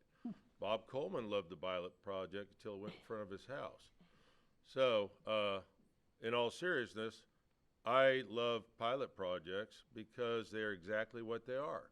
They're a pilot project, and either it works or it won't work. And I'm not going to say I don't care about JBU. I do. Or the young people in town, I care about them also. I think the bigger picture for this concept is chasing that tourism dollar. And when you go places and we've got a mapping system, the museum has, if you get on, they've got a map, they've done things in town, we've got historical areas, and people like to come from out of town and go about without too much energy. And that's why I really see that. And those other dynamics obviously are there. But I think if we look at what is coming down the road in 23 with WOCA, if we're looking at close to $1 million in tourism dollars, and I've said it before, how do we as Siloam accelerate that to offset additional taxes? It doesn't come out of the taxpayer dollar. We don't make any money off this. But we do indirectly, because when people come downtown or anywhere, come to campus, families come. We saw that with the Airbnbs, because people don't want to stay in hotels. They want to stay in Siloam. They want to feel the community. So it's a potential for that, and we're going to get flack if we go with it. There's going to be negative feedback, and all those questions that everybody asks are genuine concerns. I violated the rule in Little Rock, and I went across the bridge, and that's a no-no because that's North Little Rock. And then your phone goes ballistic, And then I tested the system, and then, you know, I had to turn around. Also, and I've ridden them in numerous places, when you pull up the app, it'll show the location of the scooters. I mean, the app is just, it's full of data and information, and you have to sign a waiver and acceptance and all those good things. So there will be challenges. All those potentials are there. The question is, if we look in the next 20 years, and we've got people in town that've got electric skateboards, and if you've seen those running around town, and we've got folks with scooters, it's going to cause controversy on the trail system. It's going to bring us challenges, but I think pilot programs are important because it lets us know, is that an area we're going to go or not go, and it doesn't cost us anything. When this first came up, I believe Steve Beers was on the board, and we had some conversation about JBU, and there was some cost, and our concerns were initially cost. So the only thing this cost us is answering questions of citizens when they start having concerns. So I love pilot projects because they bring about armadillos. Remember those armadillos? Weren't they fun? I love them. Thank you. Thank you, Brad. Yes, David. You know, we can do pilot projects till we're blue in the face. There's a pilot project for everything, and I honestly don't understand. We have worked so hard and spent money to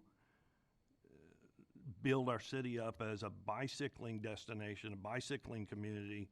Too many people in this town love to walk and ride bikes. I have no idea why we would want to be encouraging them to ride a scooter. They're sitting around on sidewalks. I experienced this. I'm not sure if it was Bentonville or Fayetteville or somewhere, but I was there with a friend walking down the sidewalk, and sure enough, I'd never heard of it, never seen it. And there's this scooter in our way as we're walking down the sidewalk. We had to maneuver around it. And the first thing I said, oh, somebody left a scooter, let's take it. I thought somebody had abandoned a scooter. And he goes, oh no, that's a service our city does. It's kind of silly. And he lives there. So,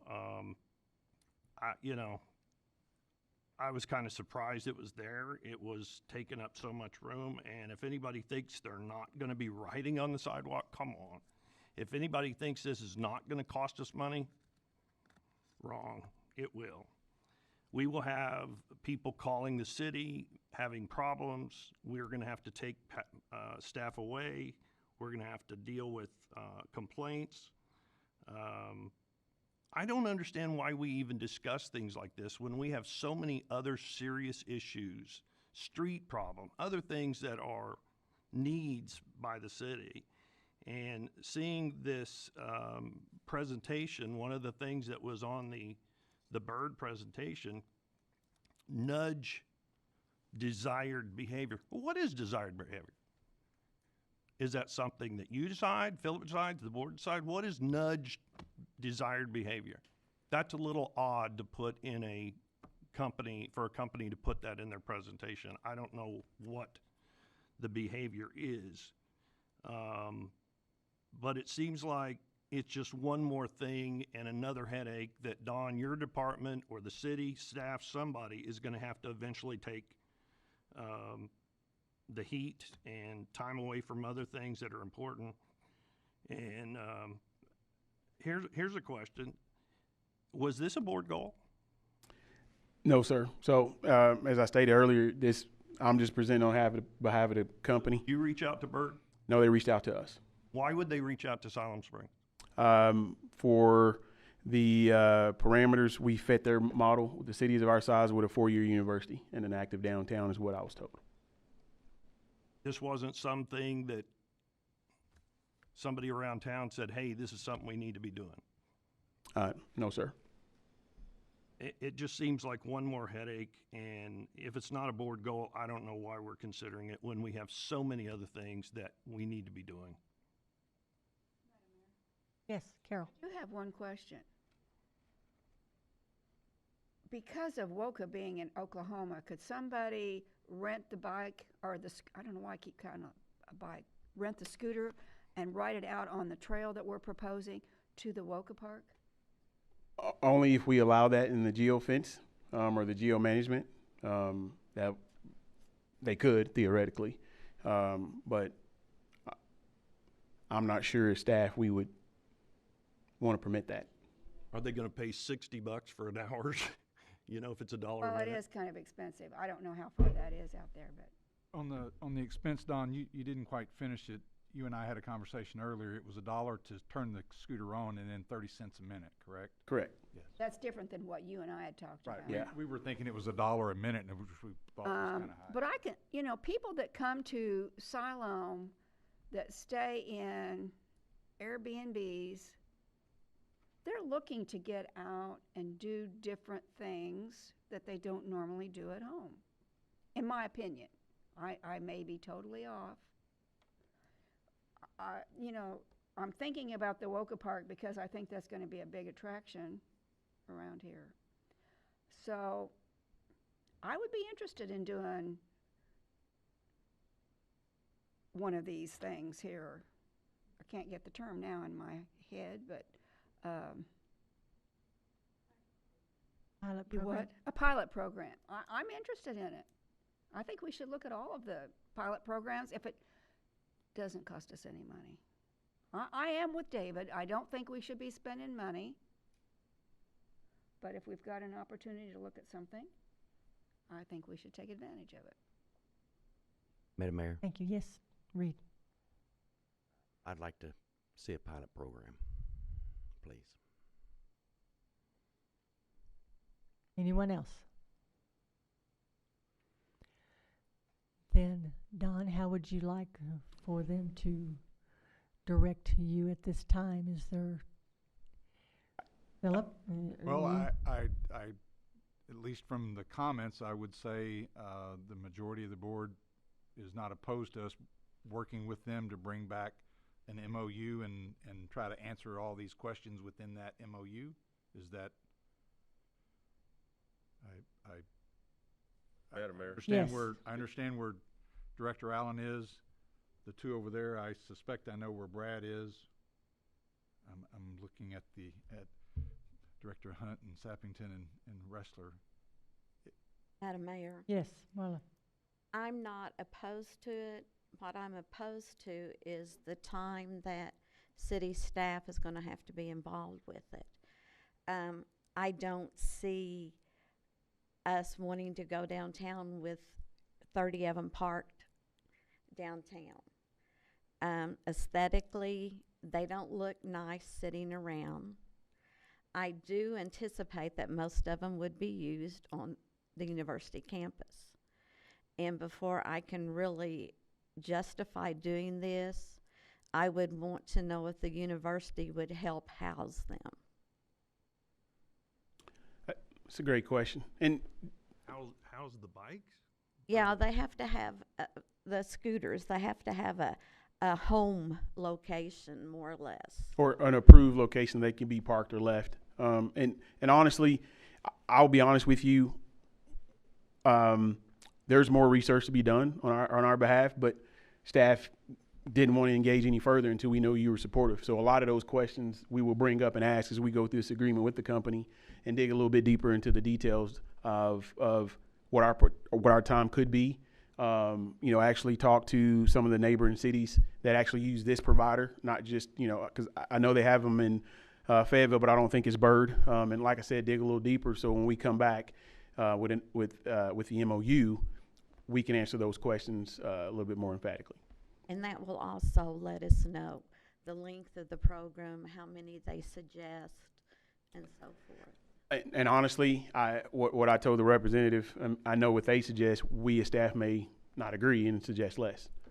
So those are things that we would need to negotiate and discuss. Well, I feel comfortable with you seeking more information before I can make a decision. Yeah, and scope together MOU and bring that back for your consideration. Okay. Madam Mayor? David. Don mentioned at least 50, possibly 75. I could tell you, mark my words, we're going to get complaints. People, that's a lot of scooters around the town, and maybe most of them go to JBU. If that's the case, then let JBU do it. but these scooters sitting around the community, when we have a beautiful community as it is, and putting a scooter in the middle of a sidewalk or some place, I mean, people aren't gonna know where they're supposed to go. If we want people to travel around at their own pace and enjoy the area, Brad brings up tourism, a scooter is giving somebody a chance to go from someplace to someplace quickly and not meander and enjoy the scenery or the shopping. They're going to go get their shopping done at another place, wherever. And I mean, they'll go to Walmart and go back home and leave it in front of their home. So I just don't think people are going to appreciate that we approved having all of these scooters left around the community and become an eyesore. Yes, Lisa. I agree with the tourism. I think it would benefit the tourism, but we got to remember the citizens that live here. And like Director Hunt said, the people that are not from Siloam, you know, when I first heard it, or when I went to Washington, D.C. all the time, I thought, oh, that's awesome. But I didn't live there, and it wasn't a nuisance to me. So, yeah, it was great, you know. But we got to remember the people that live here. It's our community that's paying your wage. It's paying the tax dollars for us to spend. And so I don't want it to be a nuisance to our citizens. Our citizens are priority. And so that's where I stand. I've had both, you know, good and bad comments. And so I don't know where you take that, but I do not want it to be a nuisance to our citizens. And I do understand tourism, and I do understand the benefit. But like Brad said, I mean, like Director Allen said, people come here to shop. A lot of people walk. We have beautiful downtown. We have beautiful area. And they bike. We bike a lot. And so, and another concern I have is the safety. I've had some people bring up the safety of, with kids around. So I definitely would be opposed if you made that go through the park, because there's a lot of kids in our park. And I don't want, their safety is priority to anything, to tourism, to anything. And so those are the things that are important to me. So I can see how they would be a big thing for big cities, but for a smaller community, I don't know. Madam Mayor. Mindy? Just to clarify, when I kind of did my poll, it was the people that live here in Siloam that thought it was a great idea that do want to do it. Right. It was the people that live in communities where they have them that expressed the concerns about them. No doubt we will have people that will not like it if we do this pilot program. We will have people that as soon as we mention the word pilot, they will think of the bike pilot program, and they won't even listen to the rest of what it is because they'll be concerned about that. So yes, there will be people that will be concerned about it. I think there will be people that would enjoy it as well. So to me, the advantage of a pilot program is that it really is a time to try it. We're not going to know if our citizens are going to leave them all over town. We're not going to know if our citizens are really going to enjoy them until we try it. So I am for pursuing getting more information, but I do agree with what Director Sappington said and I alluded to earlier. I think whatever understanding we come to needs to have some homes for these for these scooters, wherever those may be. So I think that your direction is that we do want to pursue more information. The staff put together the memorandum of understanding and bring back that information to the board so that at that time they can look at that, make their suggestions to how that needs to be changed and if they want to move forward. Thank you. Thank you, Don. And at this time then, we will move on to the video recordings of Board of Directors and Planning Commission, Board of Adjustment meetings, as well as the year-end financials and the administrator's report. So, Philip? Thank you, Madam Mayor.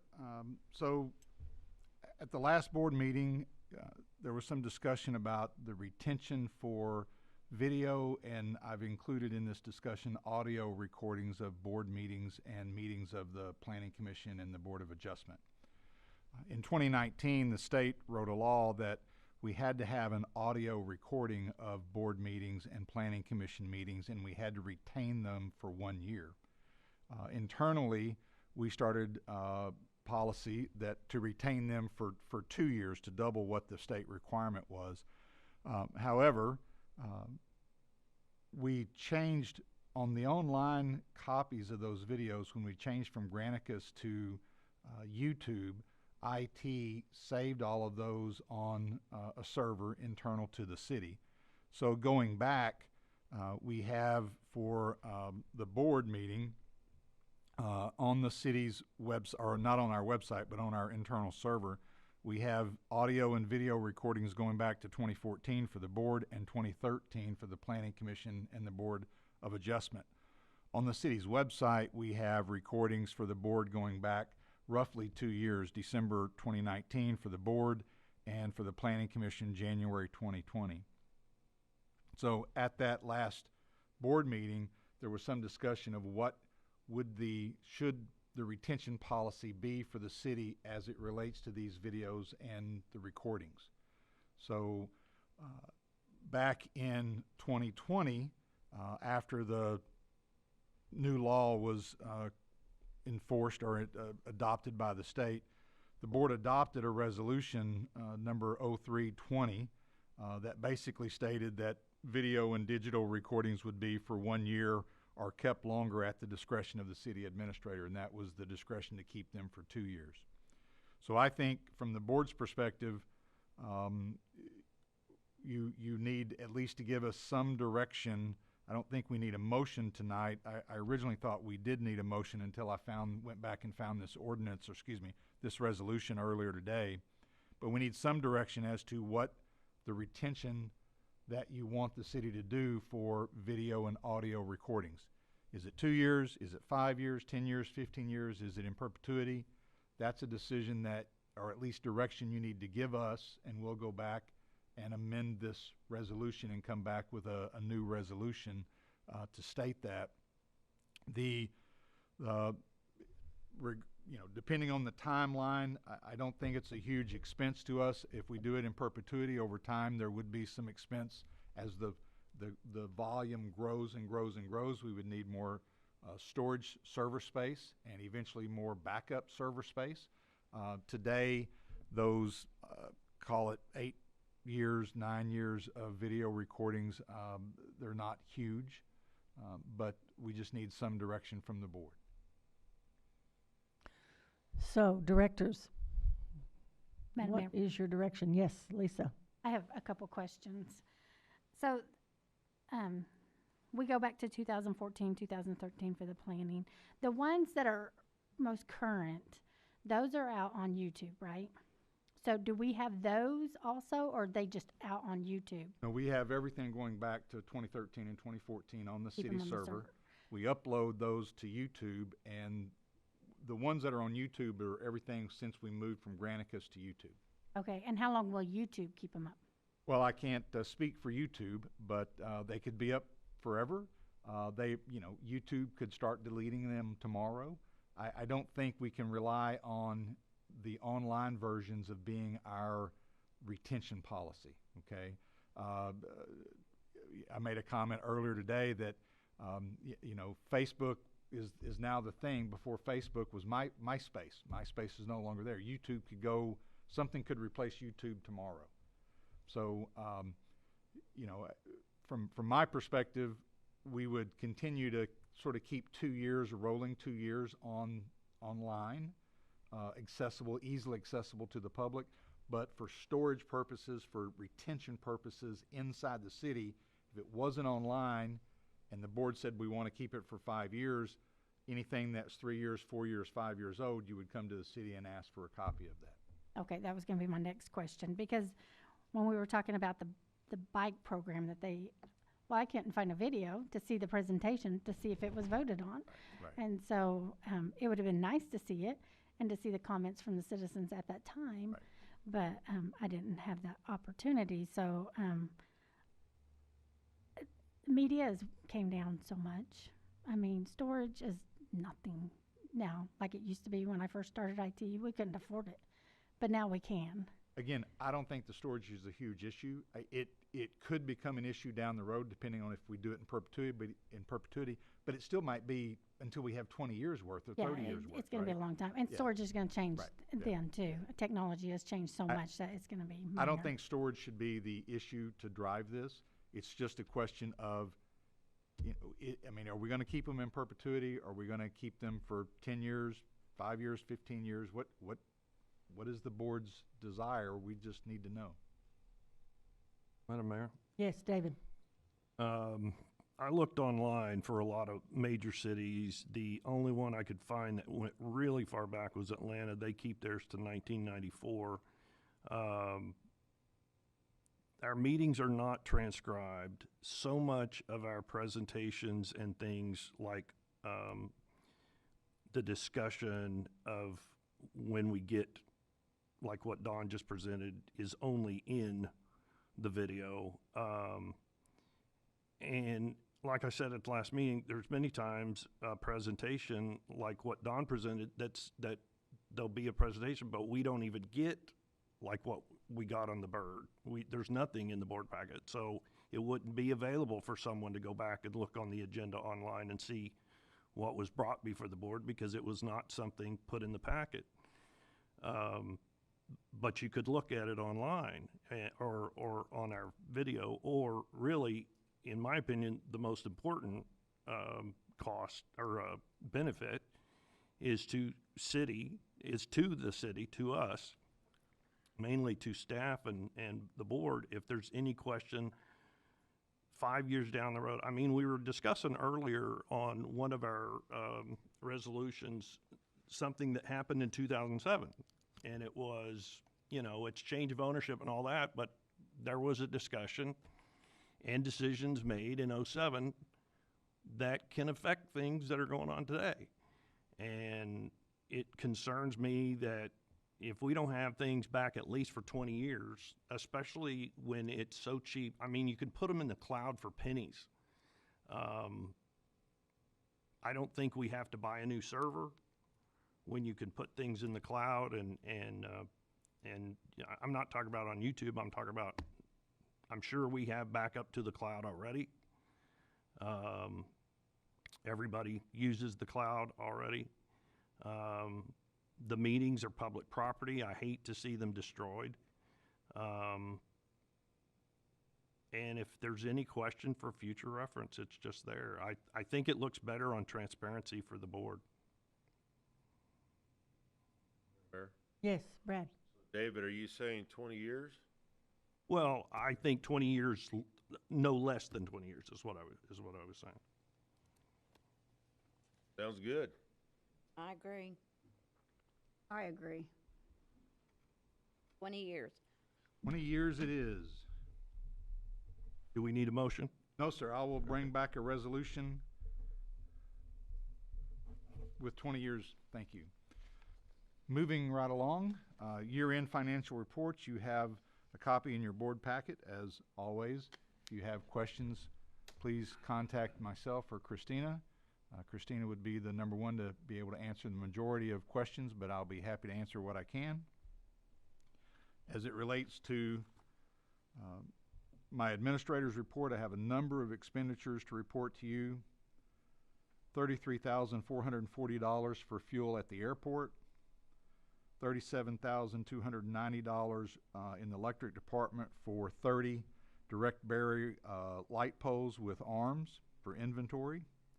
Again, in the electric department, $46,962.40 for a thermal detection traffic camera, system camera. Right now, today, we have cameras at intersections, and it doesn't always detect the car due to the sun and the glare from the sun at times. And this was a project we wanted to do in the electric department, wanted to do to use thermal imaging to detect those cars, the heat from the engine, to determine when the traffic signal needs to turn. So this was for that one intersection there at Carl and Elm Street to try these cameras out. In the electric department, 2,600 feet of 6-inch PVC pipe for inventory for $34,346. Again, in the electric department, tree trimming along the overhead power lines from Country Acres south to Farley Road and Sawmill Road, $47,500 for a subcontractor. And then in the police department, $49,056.52 for a new 2022 Ford F-150 police-equipped pickup truck. For sales tax updates, January is year-to-date also, so you only have one number to look at. But for the city in January 2022 compared to January 2021, we were up 22%, and the county was down 1.1%. I wanted to mention the safety committee. In 2021, the HR division put together a safety committee, and they started going around and inspecting every city facility. And when they found safety issues, they would create a report. They would turn that into the city facility and give them 30 to 45 or 60 days, depending on what the issue was, to make the improvements, and then they would come back and re-inspect. And what we found, they've inspected the majority of all city facilities, and the main things that we found were missing exit signs, fire extinguishers that weren't labeled, some electrical panels that either had things stored in front of the electrical panel where therefore it was blocked if you had to run over there and shut the power off, or electrical panels where the door was missing. But there wasn't any major safety issues, which was something that I was very proud of. But the other thing I wanted to say, every one of these departments where we did the inspections and they've gone back, every one of the departments took it serious, and they are making those changes to get the exit signs in, to get the fire extinguishers labeled, to move the things out away from the electric panels, to open that up in case there was ever an emergency that had to be there. And I just wanted to give kudos to the HR division for doing that.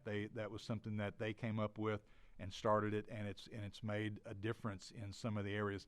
There were other minor traffic hazards. One of the other things we found out in some cases were just some vehicles needed to be cleaned out. There was debris rolling around in the floorboards, and they just needed to be cleaned up. So again, I just wanted to give kudos to the HR division for doing that. Regarding the broadband feasibility study, the consultant has completed the residential telephone survey. They're currently compiling all those results. I want to personally thank all the residents who participated in that survey. That's going to give us some great information as we continue to continue this study and look at take rates and what the concerns are from the residents. We still would like residents and businesses to complete the online surveys. They're still out there. SiloamSprings.com, click on the red feedback button at the top of the center of the page. There's been a number of those surveys completed, but we would like to gain as much information from the public, from residents, from businesses, and complete as many speed tests as we possibly can. In my copy of my notes of my administrator's report, you have a copy of a sort of an image of a civic club signage that we worked with the civic clubs to design. That sign frame is going to hopefully be installed this week. I was hoping it would be installed much earlier in the year, but we've had some difficulties getting the frame powder coated, and then there were some other issues with weather. But the idea is to install this week on 412 just south of the airport, and then have a place for the 8 civic clubs to put their signs on the front and back of that, rather than have those civic club signs individually put at all the locations around the city. So, and I want to thank all of those civics club. They helped dramatically to make that project work. The most recent winter weather, the ice storm, our city crews in streets and infrastructure worked 12-hour shifts on Wednesdays and Thursdays, and then all day on Friday. They used 9 pieces of equipment. They spent 472 hours and put out 158 tons of material, salt, brine, and used the plows on those 9 pieces of equipment to plow the ice and the slush. And again, I want to thank those 2 divisions, streets and infrastructure. They worked very hard. I saw them out late at night in my neighborhood. I saw them out early in the morning when I was driving around checking on the roads, and I think they did a really good job. This was a much different winter storm than what was when it snowed. This was an ice storm. It was much more difficult to deal with at times, but I think overall our streets, even though they were still slushy, they were slushy and not a solid sheet of ice in some cases. There were some side streets we had to get out and do a better job at, but staff worked really, really hard to do that. And the other thing, during the winter storm, during the snowstorm, when I closed City Hall, we could have closed trash pickup. And sanitation came in, even though their facility was closed, they came in and picked up trash on those days when city facilities were closed. They didn't do that this time during the ice storm. They couldn't get the trucks out. But they came in on Saturday and got caught up. And I want to give a shout out to the sanitation crews, because on the snowstorm, they could have just said, we're just going to be days behind. They didn't want to. They came in on their own and worked. And in the ice storm, they couldn't do it. The trucks couldn't make some of the hills around here, but they worked their tails off on Friday and Saturday to play catch up, because we had the Monday off, so we were already a day behind. And I just want to thank them, because they did a really good job, and they got caught up by Saturday afternoon.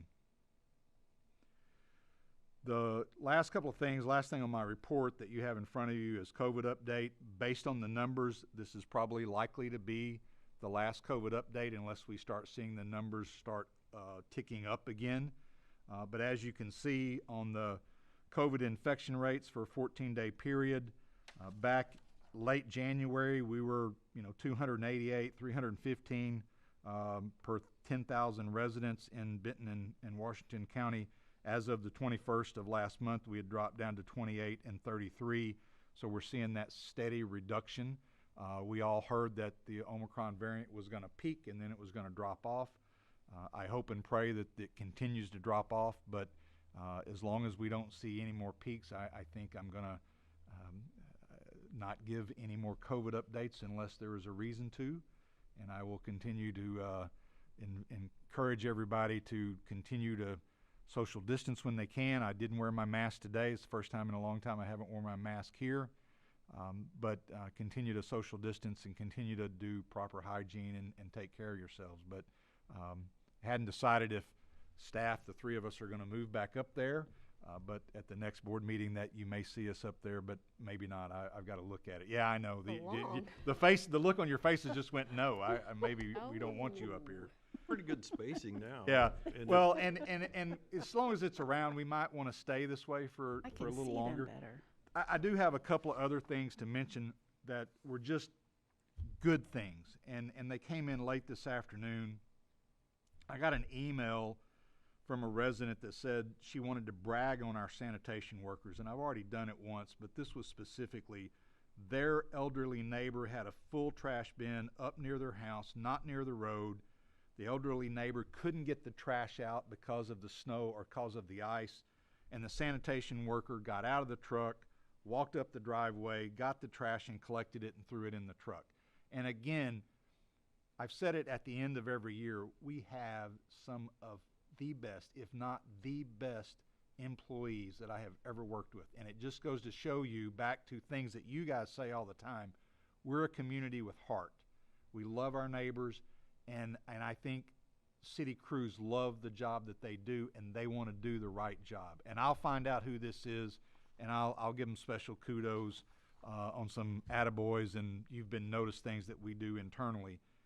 And then I had another one today about our taxi service, our ADA, our ADA taxi van. An individual lady who is confined to a wheelchair, her husband he's very frail, he can't help her anymore, he's in his 90s, but the lady calls the taxi service, and she just wanted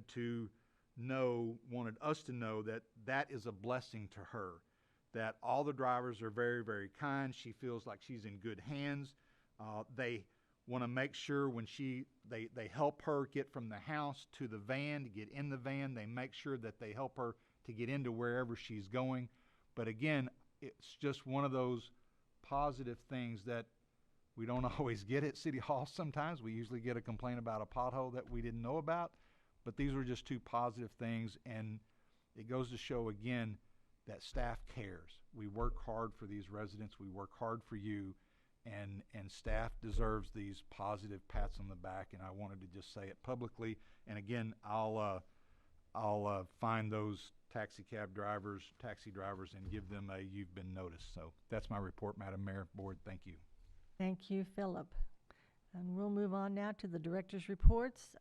First thing I would like to do is just reiterate how proud we are of our police department and the service that they do for this community each and every day, and also to all of our city crews. They, like you say, they are the best of the best. So with that, I will move to the directors. And David, tonight we will start with you, and Mindy, end with you. Thank you, Madam Mayor. I want to echo the appreciation to our police officers. Congratulations to the new hires. A special congratulations to our service, years of service that were recognized, and our captain who graduated from the FBI Academy, Captain Miller. I also appreciate the ADA vans, Philip. I've seen those be such a boon to elderly, and even not just elderly, but people who are hurt and can't get around. Mark Latham started that back in the, I think, late 80s, early 90s, and it was something that was like, you know, there was some tax advantages to it in terms of getting help from, I shouldn't say tax advantage, but help to provide it, and it's been a big thing for our citizens to be able to rely on us. I just had a question, Philip, on the police responder and the traffic cameras. Were those budgeted items? Yes. Okay. I thought we'd seen it, but Yes. I wasn't sure, and I just wanted to make sure. What else? Yes, I want to encourage everyone to get online and do the broadband survey. I had a question by not just one, but a couple of citizens regarding something that's on our Facebook page, or our city page on the news, and it was from October 18th. Philip, did we vote on this bioeconomic development opportunity zone thing, BDO with EcoStrat? So you didn't, you approved a contract and the expenditure with EcoStrat for that BDO. It sounded zone. familiar, but I wasn't sure what we. So I'll try to put it in a nutshell. Previous administration at the feds created opportunity zones, Yeah. where if you have capital, if you have a capital tax that you know, you could invest that in and prevent that tax. We started looking at ways to try to market ourselves, and there were some individuals who came to the city to talk to us about some projects, and in a roundabout way, we ended going down a rabbit hole to talk about all of the chicken manure litter around Northwest Arkansas and the problems associated with it and what to do with it. And we ended up talking about this opportunity that if we could turn that that opportunity zone into a bioeconomic opportunity zone, maybe it would feed some investors into us to try to address that and create some jobs. I remember you explained it to me in your office, and it made a lot of sense because it's like a bio version of the opportunity zone that was done years ago. The only question that came up is I had a couple of people see this and hit me up and say, so your board approved for a company to be burning chicken manure for energy right here in our city. So there's been and I just thought, I don't know if our city board understood that part of it. Well, there's been no, what you approved was a designation, and burning is obviously an option, but that's not necessarily the only option. So we've talked to a number of, we've gotten some press on it. As a matter of fact, Don and I had a conversation with a hedge fund individual out of New York City just last week who works with major companies across the United States to deal with their waste and finding unique new ways to deal with that waste. And obviously burning is one option, but there are some other options. There's no proposal yet. Any company that wants to develop any proposal will have to come to you through a significant development permit, assuming they're going to have more than 20,000 square feet of impervious surface, which I'm assuming they would. But anything that we do is going to have oversight. Any proposal would have to have oversight. And depending on where they wanted to do it, we might say no because. Well, that was my question. When we did this BDO, did we designate a certain area around the city, or it's the opportunity zone, which current is basically it's the current opportunity Okay. zone, which is basically all of it the northeast side of the city. It's downtown. We're in the opportunity zone right here, but we go out north of the airport and we're in the opportunity zone. Yeah. But it's all going to be dependent upon what would be proposed, how that operation occurs. So we didn't rubber stamp this company actually building something that's going to be burning. All that is designation of an opportunity. BDO zone, Yeah. right? Yeah. And that is intended to show that if you're a company looking to get into a bioeconomic project and deal with biomass, there's been a study that says it's more advantageous for you to invest here than in the middle of Kansas, right? If you're looking to deal with chicken litter. Yeah. Okay. That's all that Well, I'm does. not against alternative uses for energy. Years ago, back in the 70s, Allen's worked with the city to put trash burning at their town plant that generated steam, and it was a good opportunity, and it got rid of stuff. So I'm not against it. It was just kind of a surprise to me because I wasn't aware of the burning chicken litter side of this.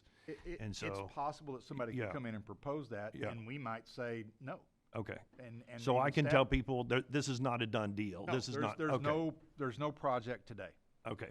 Thank you. That helps me a lot. Thank you. Covers me because I need to know whenever if we have approved something. So thank you. And I think that's it, Madam Mayor. Thank you, David. Carol? Just congratulations to those that the police chief presented.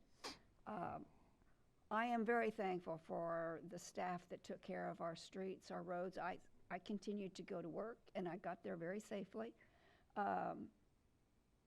We have an outstanding staff. I don't care what department they work in. They all care about the city of Siloam Springs. I did appreciate, though, having my trash emptied on Saturday because I didn't have to. I left it out there so that they could take care of it. This afternoon, it was a really nice day. I came home and I was walking my dog. I was so thankful for where I live. I don't have to worry about bombs on my head. I don't have to worry about shelter or food. And I pray for the Ukraine. Tail Waggers is still needing volunteers to walk and socialize the dogs and come out and play with the cats. They can also use treats and toys. And with the weather turning nice, let's get out and use our trail systems. Thank you. Thank you. Reed? Thank you, Madam Mayor. I want to give a shout out to the city employees of Siloam Springs. You know, what we're seeing is some wonderful things that are happening today. But what I gleaned from that is we're not only seeing a good attitude for today, but we're seeing an attitude of growth. Our community is growing. We're not necessarily the little Mayberry anymore, but we get to still give it that same care and concern. But we can live today, but also look forward to the future, and I think our employees have grasped that as a whole, and I'm looking forward to how that's going to take us to the next level.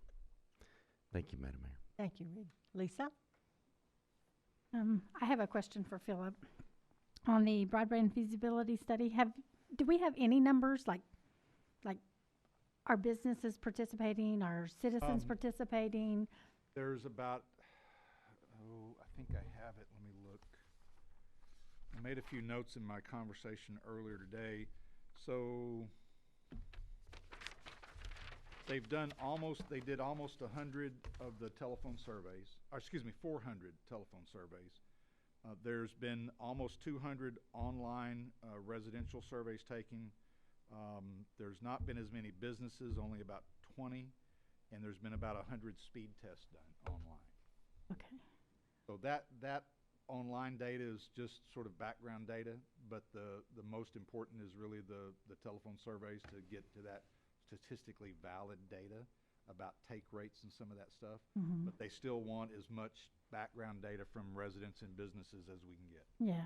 We're still going to promote the online surveys. Yeah. That speed test tells us we're not getting what we pay for with Cox. I did take the speed test. Did you do the speed test? I couldn't we get did it. online. Yeah, we did it as a business. Our house is a business, and then we did the speed test. Okay. I just want to announce that Saturday, 9 a.m. at the Chamber of Commerce, we are having our community prayer. We have it the first Saturday of every month at the Chamber. We're definitely going to be praying for Ukraine and our enemies. We will be praying for our enemies as well, because that's what God tells us to do. And we're going to be praying for Siloam Springs. So please join us. Thank you, Lisa. Marla? What time, Lisa, did you say? 9. 9 a.m. I have a plethora of stuff today. First, I have gotten some information at the Mena Center about a youth organization of about 70 kids coming in the middle of June that will do some little projects for some of our residents if our residents are in need.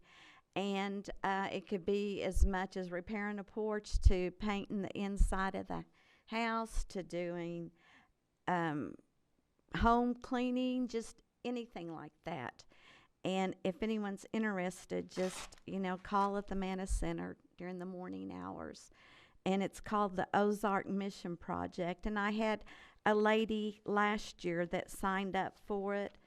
And she says, I want to do it again. I have something else I want done. She just thoroughly enjoyed it. And she had a relationship with these kids that came to town.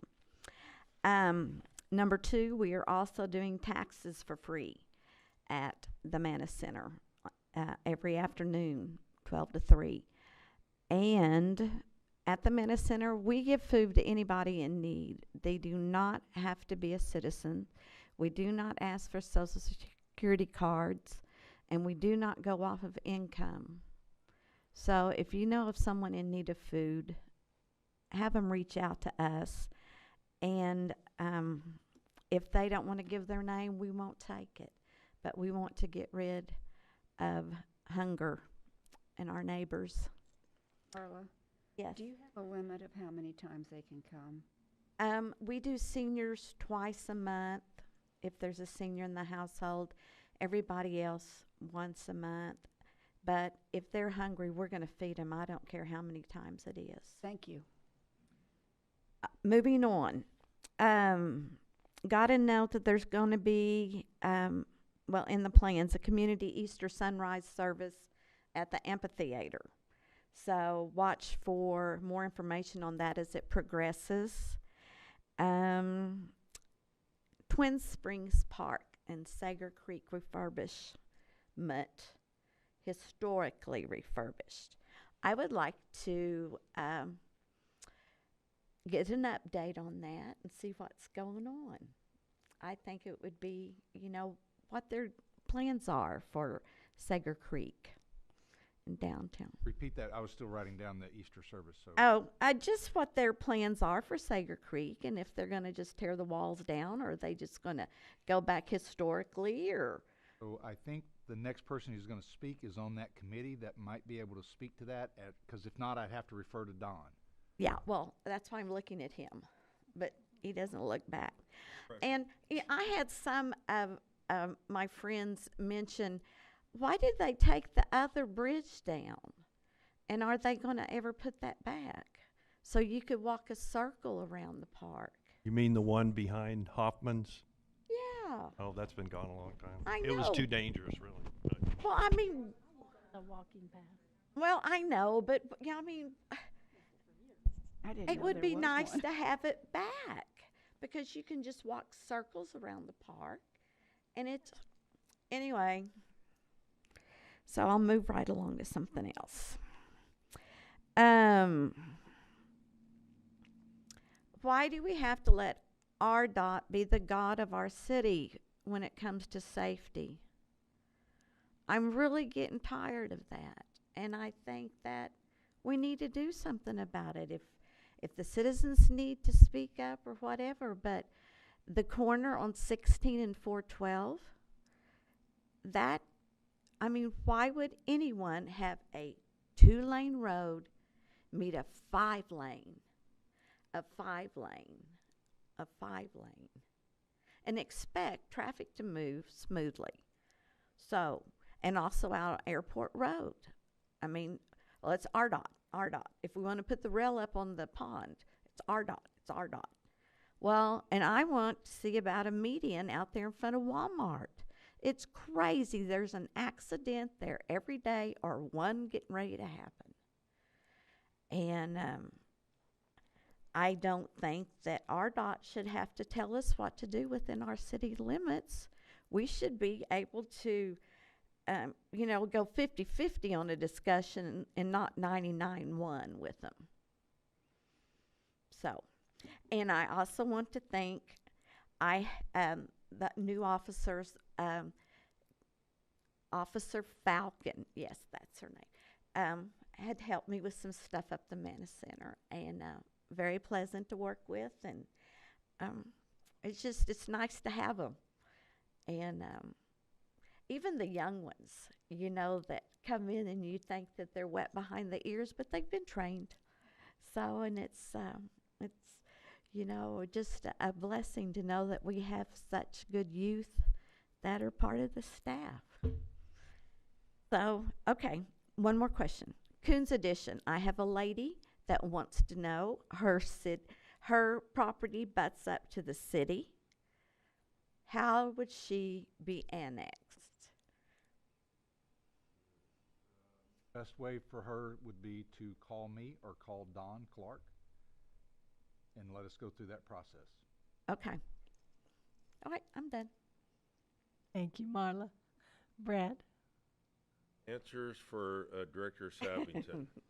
First, RDOT. When we're down at Municipal League, give them your card, and don't be as bold as Ukraine's on Snake Island, but be strong with your verbiage, if you know what I'm saying. Second, the Sacred Creek Advisory Committee has another meeting, and we are going to be generating some conceptual ideas that I believe will be presented in front of the board. I am preferring that it's one of the citizens doing that, so we can take a board member, maybe staff out of that picture.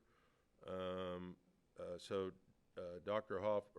Hoffman's given me some interesting background history of people that have lived in this community in the past that talked about tourism in Siloam. And if we look at our history of tourism, and bringing back, and how do we tie that in with our connectivity in the past, but a modern version. Once again, nothing's set in stone. I don't want to speak out of turn. I think our end goal for this year is in the 2023 budget, get engineering and design. So the safety's there, historical, and I think there's a lot of features being brought together, and it'll be interesting at this next one what that kind of looks like. And so I think that's the goal, because a lot of people are asking, hey, if we're having this conversation or if we're doing this. The bridges, I want the swinging bridge back at Benton Park that went to the spring. I want the one off Washington Street. Come on. Can't do it. Why did we get rid of swinging bridges? So anyway, but hopefully here in the near future, that committee will present something and give opportunity for you guys to give some concepts and ideas. And we've got plenty of time to fine tune that, but there's some good work that they're doing. So does that help? Absolutely. Okay. Thank you. No promises. I'm going to go on streets for a second. And so I've been walking around the new Ward 2, not the old Ward 2, which you got your own set of problems. First of all, I'd like to thank city staff for sometime in the future addressing some concern at Terra Heights, however you do address that. As we go to replace Villa View, the folks at Orchard Hill, I dabbled in social media. Interesting. We did do a poor patch job, and you came back and did the proper patch job, and I appreciate that. For Ward 2, East Sager Creek Drive is on replacement on the master plan for 2023. It's the same thing as Villa View and Orchard. Poor. I would ask the city to consider in 2023 as we do that. We've got Mockingbird Lane, Meadowlark, Whippoorwill, Hummingbird. You could tell how they name All those. the bird streets. They all have the same issues that Orchard Hill has. So just looking out in the future as we replace that one, is there a way we can address some of that stuff in there? Because we're going to get a lot of feedback. We're going to have Paradise between Lincoln and Hyco, and then all the offshoots are still going to be in poor condition. So that's something to look at. I know I've mentioned this before, the intersection of Tahlequah and Hyco. I know some of us have met with folks. I know the city staff has met with folks, and I just feel like that's something we're going to have to address in a real near future, and it is not on any master plan at the moment.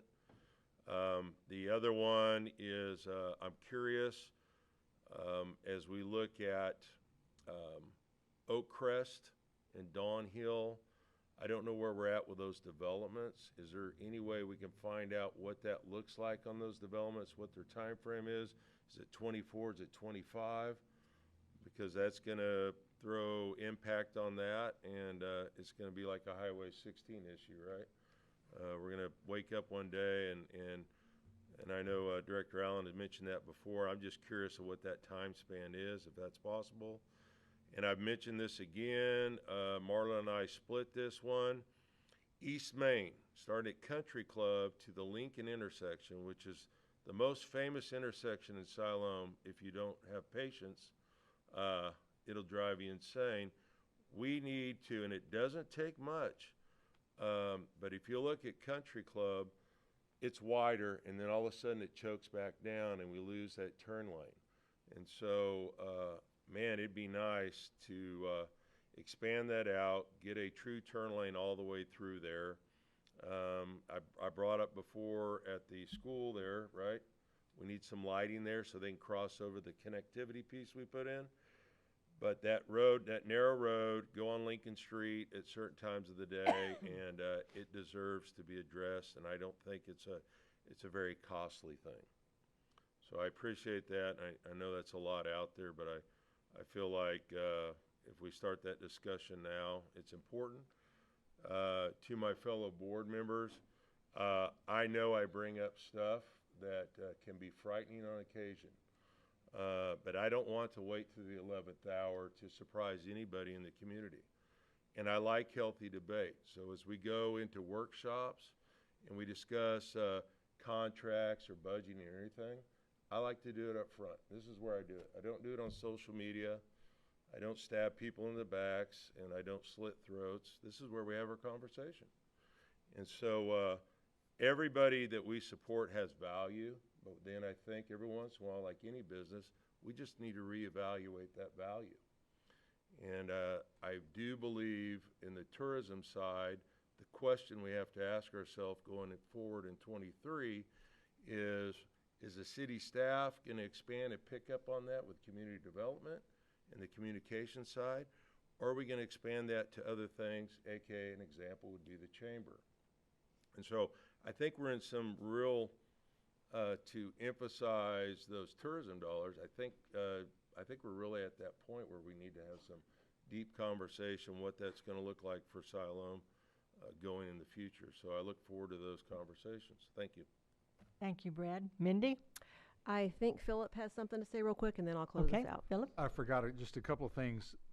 All of you got an email from me about goal-setting workshops. The replies that I got, I found that those 3 dates aren't going to work. So you're going to get another email from me tomorrow with some new dates. So just as quickly as you can, reply back to that and see if we can get one date where everybody can work. A lot of the things that were mentioned here tonight, I think, would be a great discussion for potential board goals going forward and when we get to that workshop set up. So just be on the lookout for that email. Sorry. Thank you. Mindy? Okay, I heard a lot of positive comments about the street and infrastructure and sanitation crews, and so I just want to express my appreciation too for all that they did during the storm that we had last week, and just on a continuing basis. And I appreciate also the people that took the time to make positive comments. The positive comments do go a long way. No, there's lots of concerns and valid concerns, and we need to hear those as well.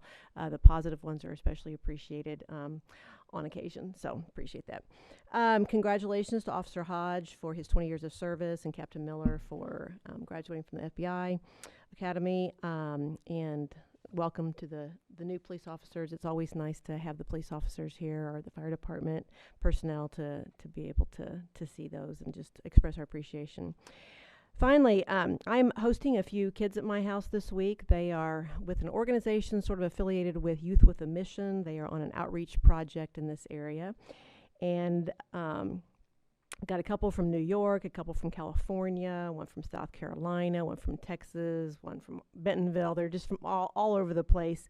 But my point in bringing that up is because they have so enjoyed being in Siloam Springs. One of them from California she said to me today, I want to come back here for my birthday. I just want to spend my birthday and my vacation in Siloam Springs. They've walked all over town. They came downtown. They spent all day at a couple different coffee shops. So they've just really thoroughly enjoyed it here. And these are young people. These are 21 to 25, 6 years old, and just really loving it. And I think that speaks well to our community. That and these California kids, they're from Huntington Beach. I mean, that's probably a pretty nice part of California, but they just love Siloam Springs. So I just wanted to mention that, and I think one of the reasons why they do like it so much here is because of the people, because of the city staff that keep it safe, keep it clean. So we've got a lot of good things going on here in town. And I move that we adjourn. Do I have a second? Second. All those in favor say aye. Aye. Those opposed, we are adjourned.